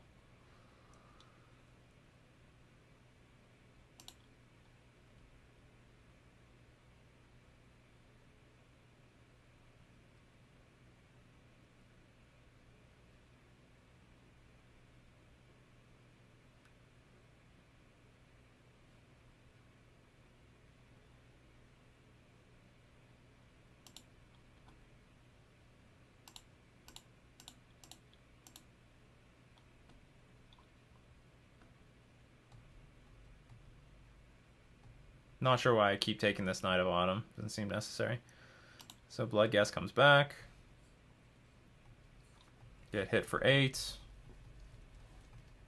We're probably going to lose this Captivating Vampire.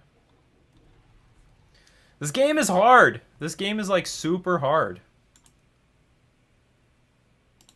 Yield through this turn. Triggers. Now we're at a point where I think I have to just attack with everything. Peatland. Play. Draw a card. Bloodghast. Not useful. Attack with everything but the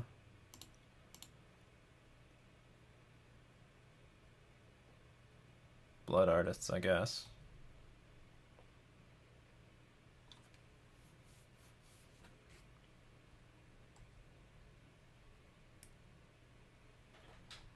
Pass turn.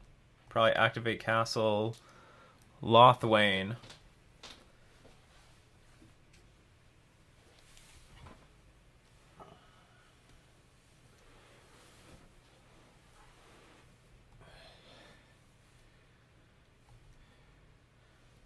We still have a lot of serious problems, though, because we still can't deal with the stupid Knight of the Reliquary.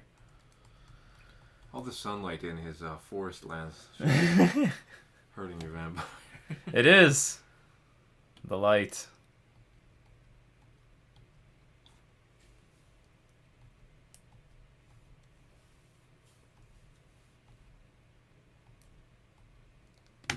Yeah, I don't know when, but maybe there's probably an opportunity to be way more aggressive with this deck. I gotta play faster. We're down 6 minutes. That's not good.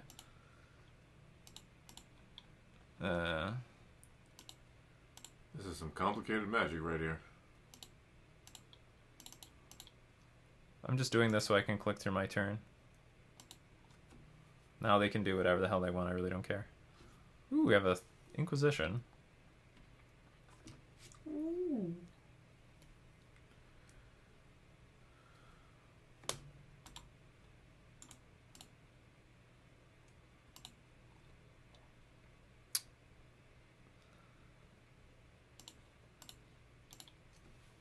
What do you have in your hands? Oh, Tax. Cost 2.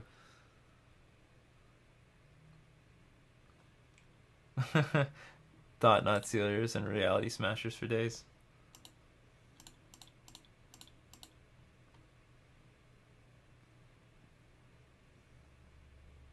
This is all useless, though. Okay, we'll go on to the next game. I'm too low on time. I need to win 2 more games from here.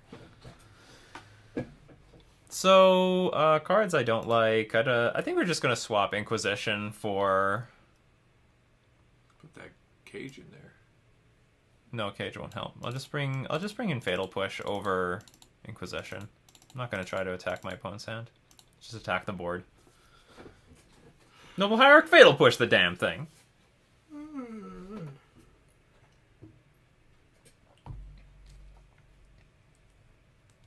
Let's just hope our opponent doesn't ramp into anything. Damn, these games got long and grindy. That was a pretty good game, though. That was a good game. There was a lot of back and forth there. I can't clearly find what the hell was the right... There was... When we had both captivating vampires, maybe there was some opportunity. Just keep swinging all out. Again and again and again and again and again. Yeah, like I said. Probably had something to do. And probably taking the Knight of the Reliquary was not the right card to keep stealing. Probably was Thalia. Because my opponent wants to blink the Knight. So if I steal the Knight and they blink it, they gain life. Whereas if I steal the Thalia and they blink it, they don't gain life. Just something to think for the next few turns. I definitely... Yeah, there was probably a lot of suboptimal plays in this game. I say swing with everything, you should swing with everything. Yeah, but when you say it, you just want me to swing with anything. I don't know what to do. Swing with everything. No, because it looks cool. And intimidating. Fear me. You had like 7 things to swing with. There was nothing. What would have been really good in this game would be Visceraseer. That would have been great. Keep sacrificing Bloodghast, get that cheddar from the Blood Artist. I approve. I most definitely approve.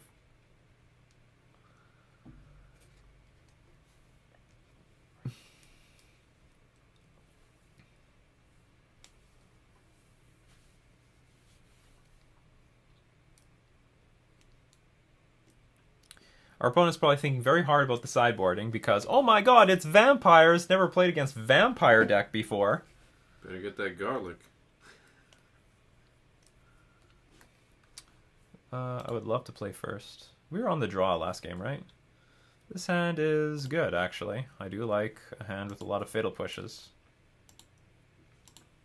Could be fatal, though. Could be.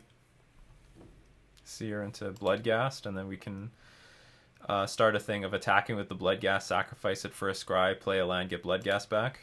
That's value. That's value, people. I will kill your Hierarch. I will bury that fucking bitch 6 feet under. Yeah, 6 feet And under. unlike me, Here, I will not. She will not come back. here you are. Welcome to 6 feet under.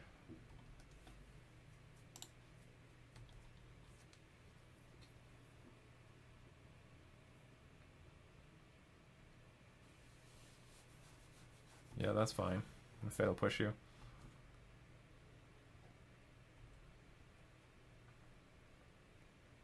Sword and Light Shadow. Crap again, huh?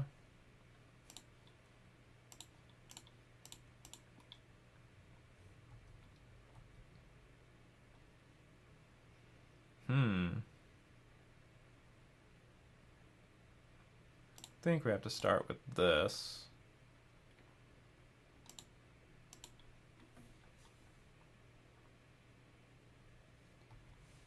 So we can sacrifice the Bloodghast, then get it back.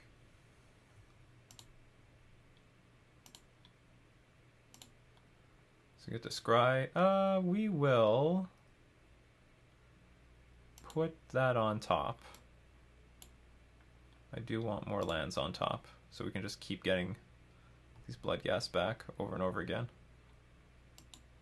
Because the next creature they play, I'm going to destroy with a Sorin. To die. Okay, so we're about to get the Sorin Bloodghast combo going. That's 4 games. So let's attack for 3. This is the combo. And look, they can't. You see how sensitive their deck is to this Removal. Yeah, removal.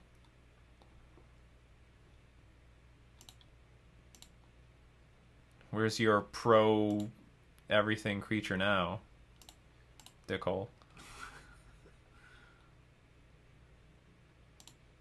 It's not so easy anymore, is it?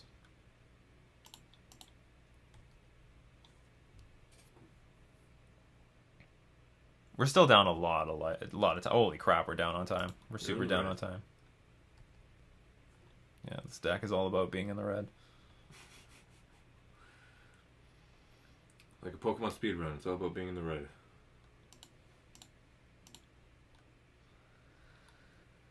Attack for 5, shoot them for 3. Yeah, that's game. No, it's not. My math is fine. There's no problem with my... Yeah. Oh, no. They're basically done. They're just playing on... To humor you. No. Okay, just in case. They're learning about my deck. I mean, they're dead here, but whatever.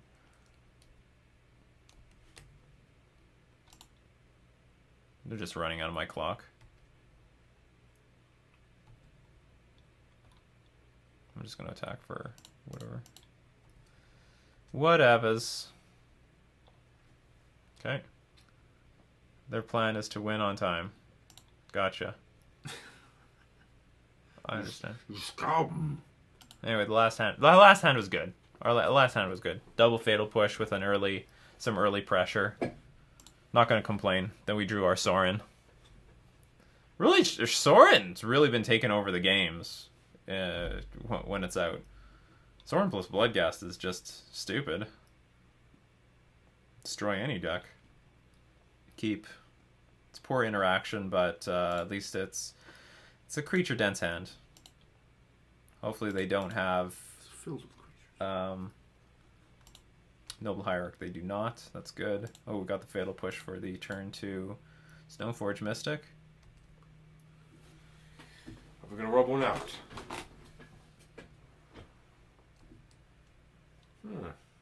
Being cautious. Or they have no choice.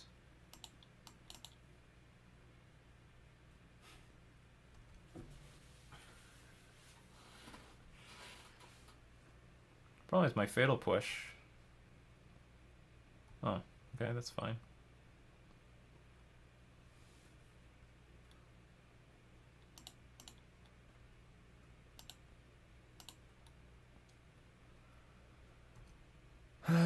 Black mana, please. Not black mana.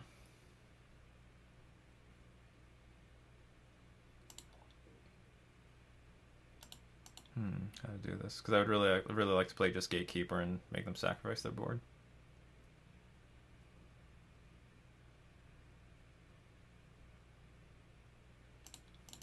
I guess this gets some value if they choose to block.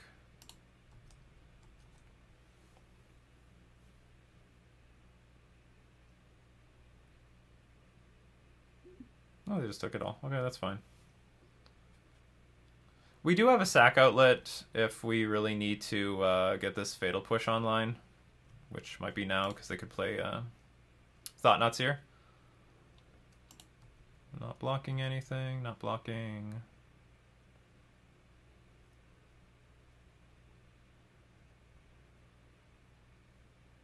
Another Knight of Autumn. Not a big deal.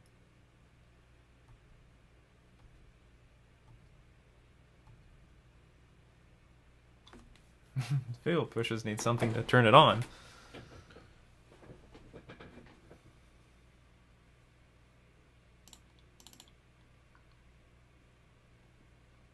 So I can attack with these two.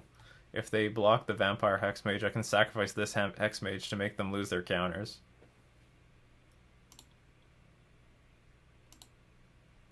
We get Blood Artist trigger.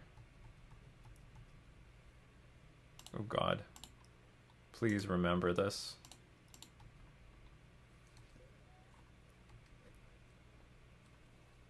Dang, look at that. It's not bad. This is gonna be real. I can't do anything about a Reality Smasher. I have to be able to Fatal Push the Knight of Autumn and then play Gatekeeper of Malakir. Sword of Fire and Ice. That's not that big of a deal because I still have the Fatal Push. We're gonna lose something here. Yeah, your marbles. I wonder, are they gonna kill the Blood Artist first?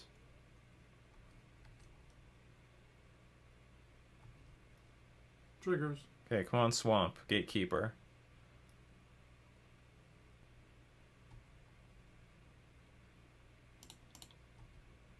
Like, I'm very close to just taking over this game. I'm just not there.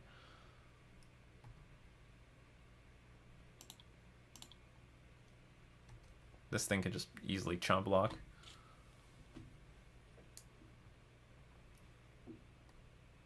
What is in your hand? Is it just like a ton of land? That sure would suck. We'll see. And I've got this Fatal Push that's just so lonely. 2 minutes left on the clock. And this Gatekeeper would be a bomb if I just cast it with its kicker.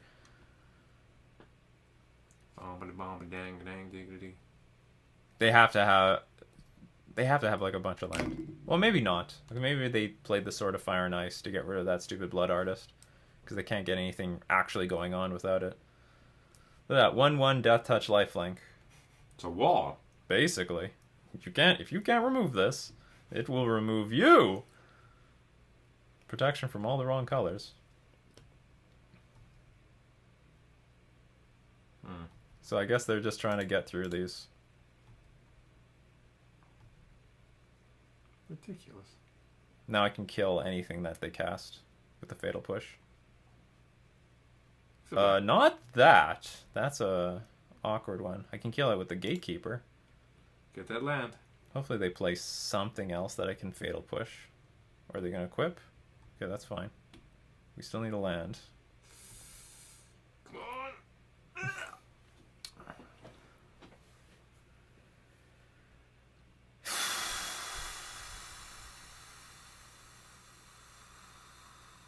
Well, swing with your Death Toucher. At the very least. No, I think I have to block with this. That is really crappy. Like, we are so close to destroying our opponent. And I cannot do it because we are missing our... It's turn 7 already. Give us our land. Sure. Curious what they're going to take. Gatekeeper? Because we're still in a spot where we can kill the Thought-Knot Seer, then play Gatekeeper of Malakir. The variables. Oh my god, the variables.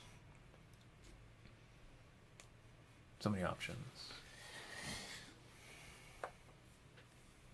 It's the statistician's wet dream. Yeah, they did take the Gatekeeper. It's a good thing to take. So what are you going to do? Just not do anything? You're going to do something. You're going to clear the board.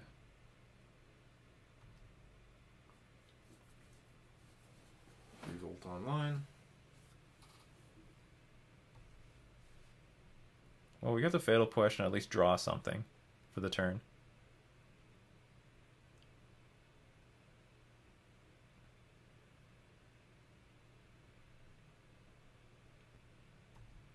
I'm probably going to Fatal Push that. If I get the option.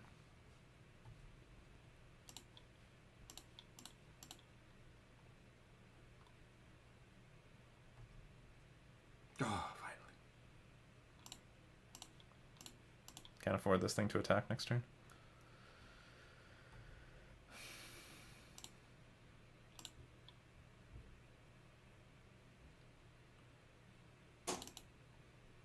Ugh. Clock's ticking. Yeah, I know. Go. Oh, do you have another Reality Smasher? That would make sense. What are you gonna do? Crack your Horizon Canopy? No, it does not crack Horizon Canopy. Must be Reality Smasher.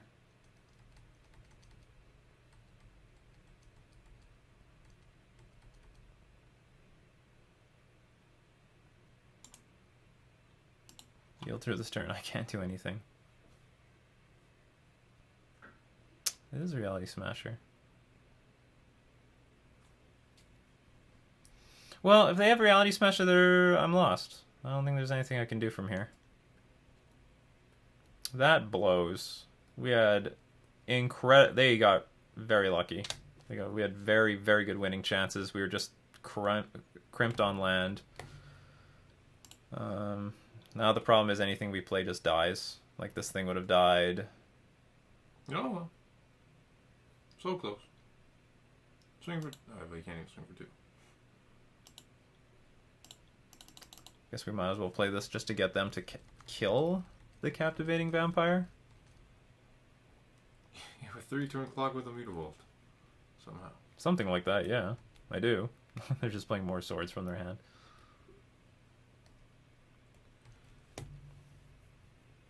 You know, our opponent should breathe a sigh of relief. One swamp anywhere in this game, and it could have been super over. Are they going to untap all their lands? Is this what happens? Not sure. I'm not sure what Feast and Famine does. Oh, I have to discard a card. Oh, I'm learning. I'm learning what it does.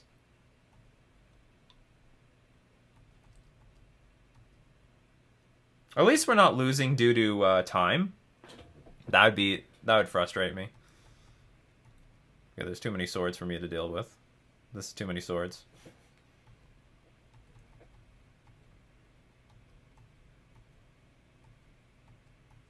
And Knight of Autumn is not good to see right now. Every sword. Blood Artist could have been okay. Well, we did have a Blood Artist. I think unlike the Kiki, I don't know where we stand in the Kiki thing. I think we are actually quite favored in this matchup, so long as we could curve out, and we could not curve out at all. It was so close, so close. Or like land turn 4, land turn 5, land turn 6, turn 7, still nothing. But I like playing these new decks, and it's too bad that we don't get to see the true power out of these things. The true power. We saw it in game 2. We saw it in game 2. Ran over him. And I plan to do that in game 3. And unfortunately, we're just short of showing Gatekeeper of Malakir. Sorry, that's the card, right? Maybe I should have all of them in here. Gatekeeper, where is it? Or was it exiled? Oh no, it was exiled by yeah, Gatekeeper of Malakir. In this game, make you sacrifice a dude. I have a 2/2 body on the battlefield and I'm going to attack next turn. It's everything that we needed in this game. And they were not, absolutely not, coming back from that. It was a good answer to Reality Smasher as well. So anyway, that was round 4. Let's move on to round 5. We won the die roll, and this hand's great. We go turn 1 Inquisition, turn 2 Gifted Aetherborn, and then turn 3 double Gatekeeper. This actually looks like a really good hand.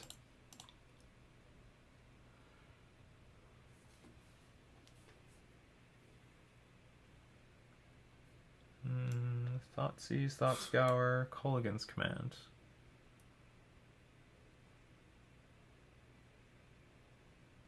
Well, this is card advantage. But this tells our opponent what we have in our hand. Guess we'll get rid of the Thoughtseize. Their hand's not very good. Okay, but they have a Colligan's Command on their way. So we're up against what appears to be Jeskai control. I'm sorry, Grixis control. Steinmeier is done for.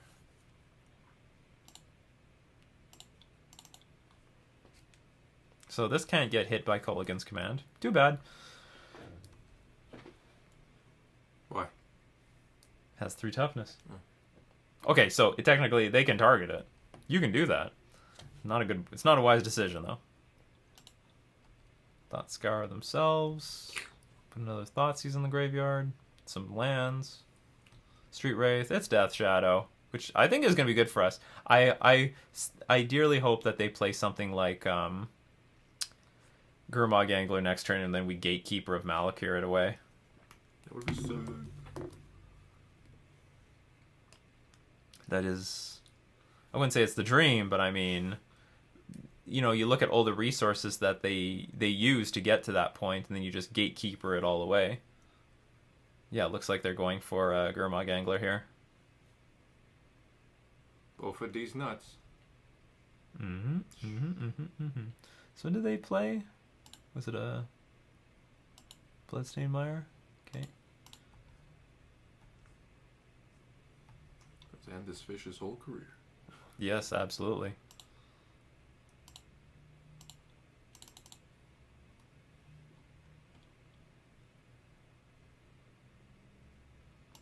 What I like is that we're up against a tier deck. So this is where our opponent is like, oh my god, I'm about to lose to a pile of crap. But it's being piloted by a genius. I hope.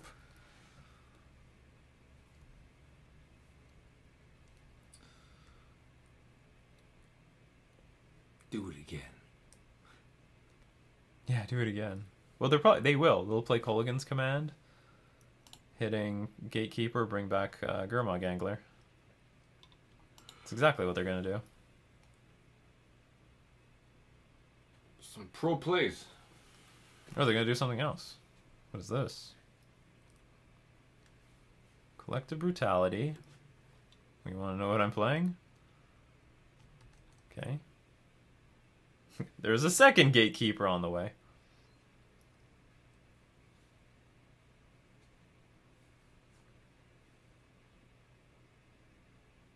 Oh, they played this Thought Scour a long time ago. Blood Artist is good. Sorry, Pluto Delta is good. I can play Gifted Aetherborn and Blood Artist.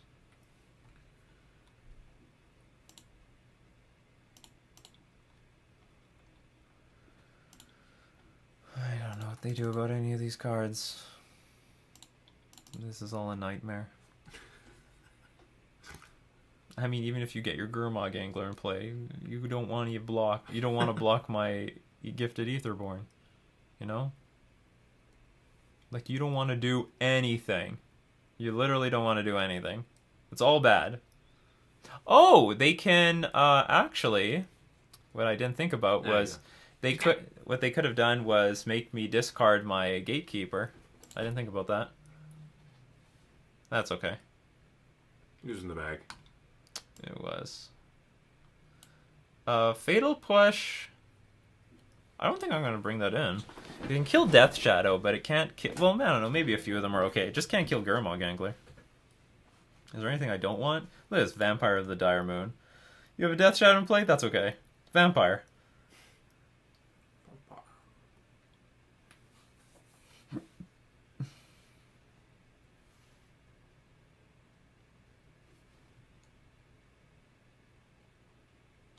I don't know what to get rid of. Let's get rid of this.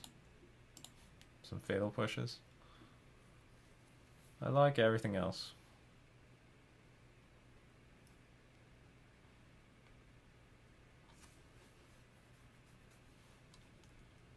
Sorin, you've been so amazing. So amazing.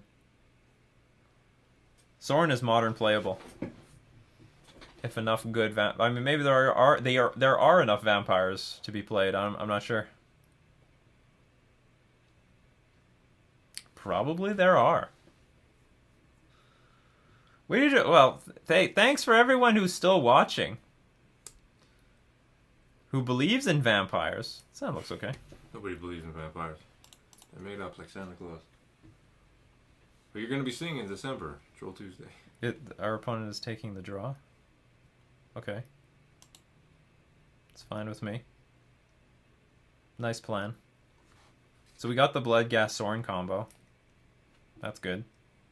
That's a thing. Oh, we have 2 Bloodghasts.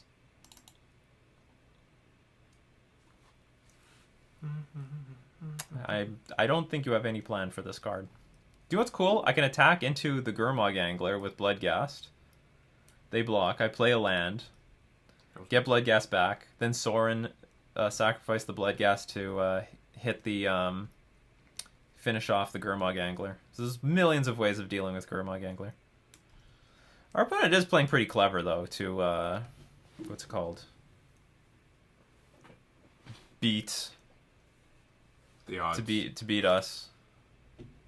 They're respecting card advantage big time.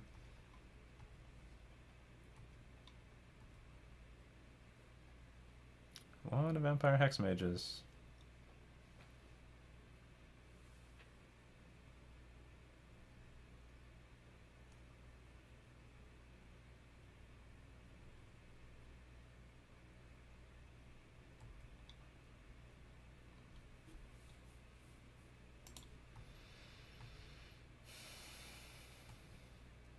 I sort of don't want to run into Stubborn Denial. So I don't think I'm going to play Sorin. So I'll play Polluted Delta and... Run out your crap. Maybe a Hex Mage. Just build an army. Just in case they're like trying to get us with Anger of the Gods or something. Spell Snare. Okay. There, you baited it out. Well, it's not something to bait out. Spell Snare can't counter Sorin. Spell Snare can't do much of anything. Oh, they're saving their life now. Oh, you're being a little bit more reserved with your life total over there, huh? Not so confident as you were a little while ago. The Royal Scions.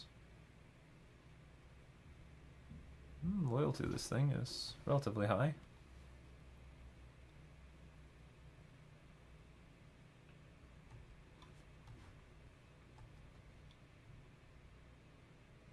Target creature gets +2/+0 first strike. That's a good card to see. So let's attack. What is this last one? Draw 4 cards. I just swing at his face. Sure. I like it.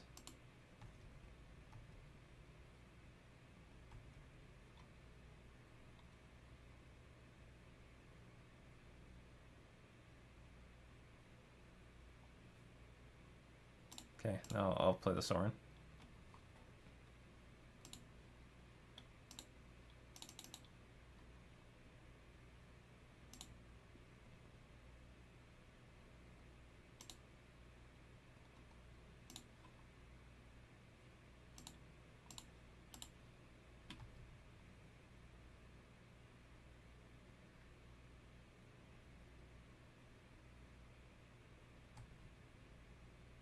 Maybe I should have played the Mutavault, because the Mutavault can attack next turn. I'm like sort of saving this for a land landfall trigger.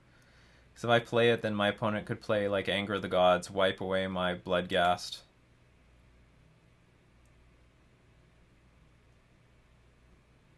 Do you have it? Because you are fucked if you don't. If they play a creature, we're going to Gatekeeper it away.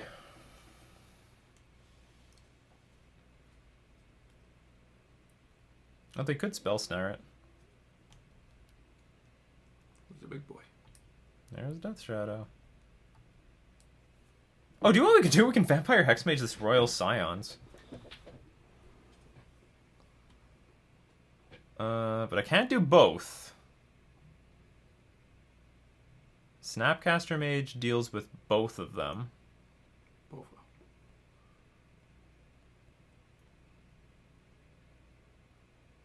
them. Bloodghast, sacrifice, landfall.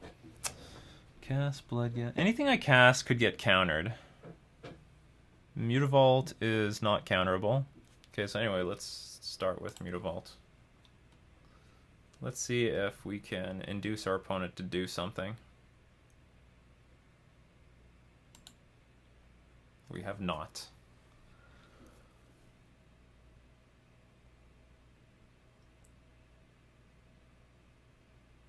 Well, bait out the counterspell with a crappier card.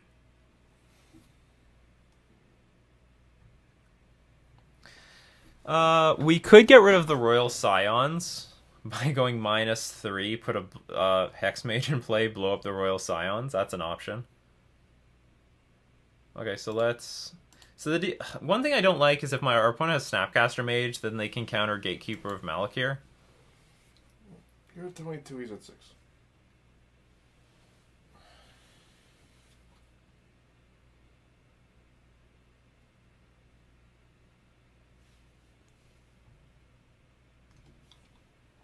It's Trample, right?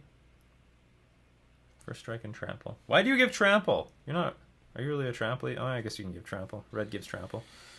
Well, -3 and bring him in. Smooth counters.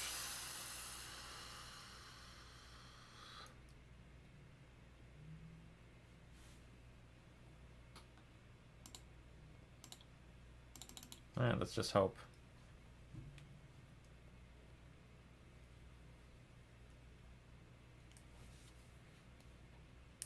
We're gonna make you have it. You have it. Actually, do you know what? You could just sacrifice Snapcaster Mage. That's totally an option.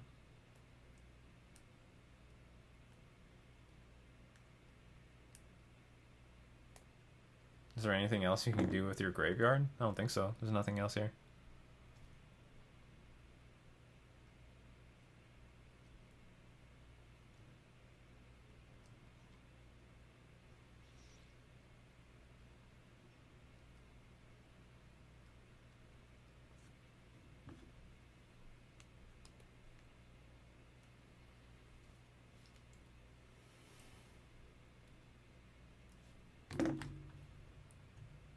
Oh, the other option was Thought Scour. Okay. This is probably the more careful, smarter line. Mm-hmm.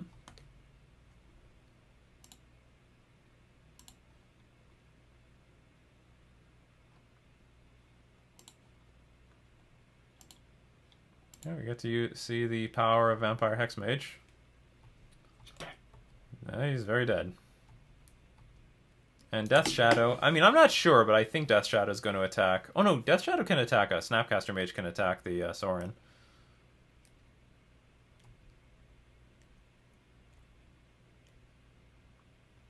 Opt into Supreme Verdict.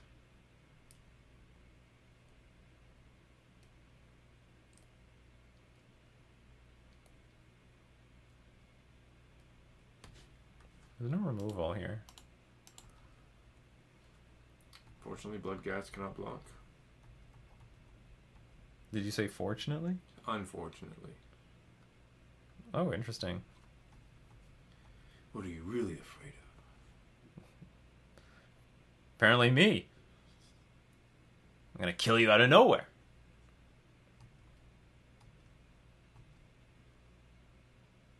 That's not bad. It's a pretty good draw.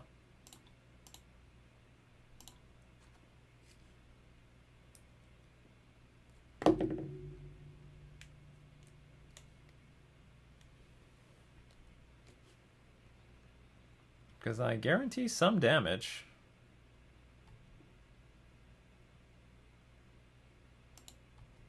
And I gain life.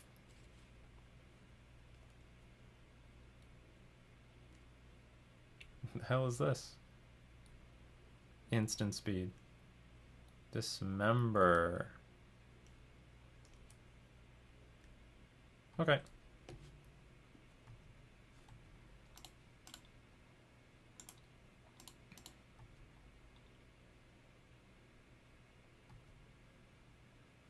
One life at a time.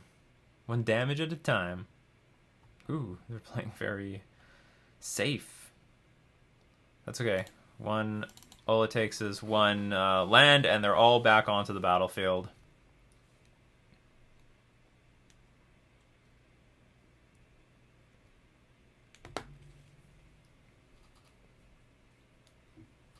This is the most cautious Death Shadow play I've ever seen. Oh, they're gonna go Colligan's. I hope they go Colligan's Command, make us discard a card, because all it is a Bloodghast. It's not gonna be the value that they think it is.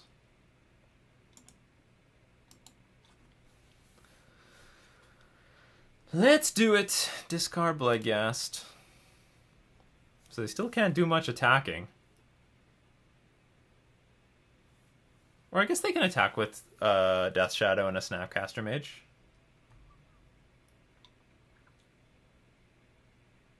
This is a pretty good land to draw.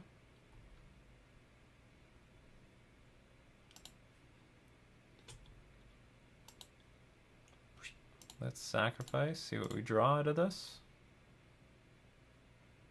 That's a pretty good land to draw. Card So if I... Oh, yeah, so, yeah, card to draw. Now what can happen? Okay, I could put the 12.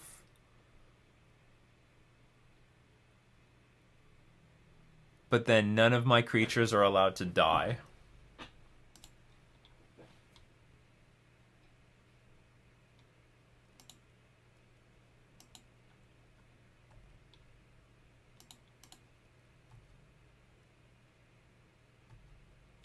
Oh, this is close. Actually, if they could double block these Bloodghasts, go down to 1. Oh no, it's a good spot for us, because then the Blood Artist isn't allowed to ever die. I can just block with Blood Artist. Yeah, so this... Okay, so the game's locked. I think the game's locked. Whew. Because they can't do anything about the Blood Artist for the rest of the game. And they can't attack into Blood Artist either. Oh! They could give it double... Okay, if they have the Royal Scions, they give it double strike and trample. That's a possibility. Oh, is this Collective Brutality? Gain some life? But... Oh no, yeah, okay, that will resolve first. You can't do that. You have to gain life. Oh, you are gaining life. Yes. So this dies, they gain life. This is complicated. So you need a removal spell. So you're telling me I have a removal spell. So if we draw a land, we probably win. Unless they have Kozilek's Return, then that would really suck.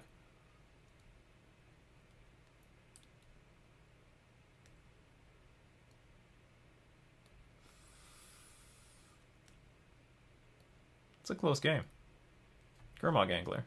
1 land for victory. Bloodghast victory. Do we see the land? This sort of helps us.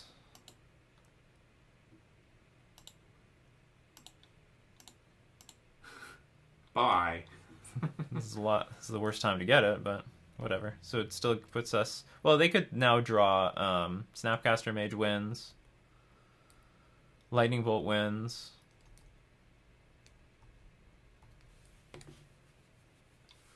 Ooh.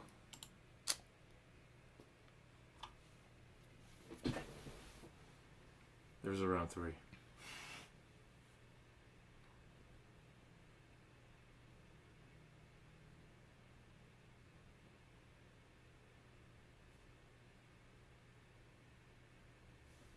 I guess I have to block this.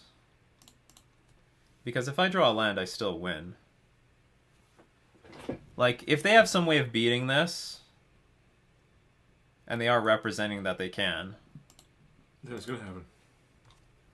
then it looks like I still need my double Mutavault. I still need my Bloodghast hand to win. The hell is this? Kalitas? Oh, a second. Oh, Street Wraith. Okay. An actual Street Wraith, not being cycled. There we go. Haste! Bitch. 3, 2, 1. Yeah. No, it was close. No. Well, when you know it's gonna happen. Did we beat them 2-0? Good game. games, ... Good games, smiley face. Ooh. I don't think they expected losing to vampires. This deck, unfortunately, it's just the first iteration. It has a lot more potential than this, that's for sure. Which is why you'll see it next week. No, we're not going to see it next week. Next week is November, so to hell with all this spooky, weird crap. What worked? What didn't? I don't know what the right combination of these Inquisitions are. It almost felt like Inquisition wasn't the right thing to have in the main deck. Maybe it should have been Fatal Push. I don't know. Maybe these creature-based decks just don't want like too many of these hand disruption spells. And that was maybe a problem with our Zombies deck, and we should just have Fatal Push in the main. And maybe a few more ways to activate Fatal Push. Blood Artist worked. Okay, I think Blood Artist worked. It was like, it requires synergy, but I think it was good. All these creatures worked. Everything was great. Even the Vampire Hex Mage worked. We destroyed the Royal Scions, which was important. And we used, like, actually we only used 2 modes as a Sorin. We never used the first one, which is target creature you control gains Death Touch and Lifelink until end of turn. Could have been important. Captivating Vampire was amazing. That was a really good card. All this was really good. We didn't. Yeah, we saw a little bit of the Seer. Maybe the Vampire of the Dire Moon is just better. It's just an impressive creature. Your opponent has to use a spell on it, or it's going to trade with like a much larger creature. Yeah, I think that the deck was pretty good. Yeah, and we were very close to a 4-1 finish. Very, very close. Just needed a land. Just needed a land. 5 turns, no land. Just needed a land. Whatever, that's Magic. Anyway, I think there's... I don't know exactly what to tweak. My guess is, like, get rid of the Inquisition. Add the Fatal Pushes to the main. And then maybe move around the sideboard. I don't know what the sideboard wants. Maybe Liliana of the Veil. Like, it's possible. I didn't put Liliana of the Veil in this deck because we already have quite a few 3-drops. And ideally, I want to be playing Gatekeeper of Malakir as a 3-drop. But maybe that's something this deck needs, actually. Maybe we could have played instead of... No, I want enough 1-drops, but then what do I get rid of for the Liliana of the Veil? Because I want the Lord. Lord is good. I like this, and I like Sorin. Sorin was also very good. But there's definitely needs to be room for Lily. Lily needs space. I don't know, maybe shave the Seers, shave 2 of something else. Add Liliana the Veil. Because probably Liliana belongs in this deck too. There's nothing wrong with Lily. Is there anything wrong with Lily? $100. It's the only thing wrong. It's $100. But anyway, that is the Tribal Tuesday for this week. Happy Halloween to everybody. We're going to thank all my patrons supporting me on Patreon. We're also going to thank the ManaBase.com, the MTG Mastermind, and Card Hoarder for being our sponsors. This is Nikachu with his brother playing with vampires in Modern.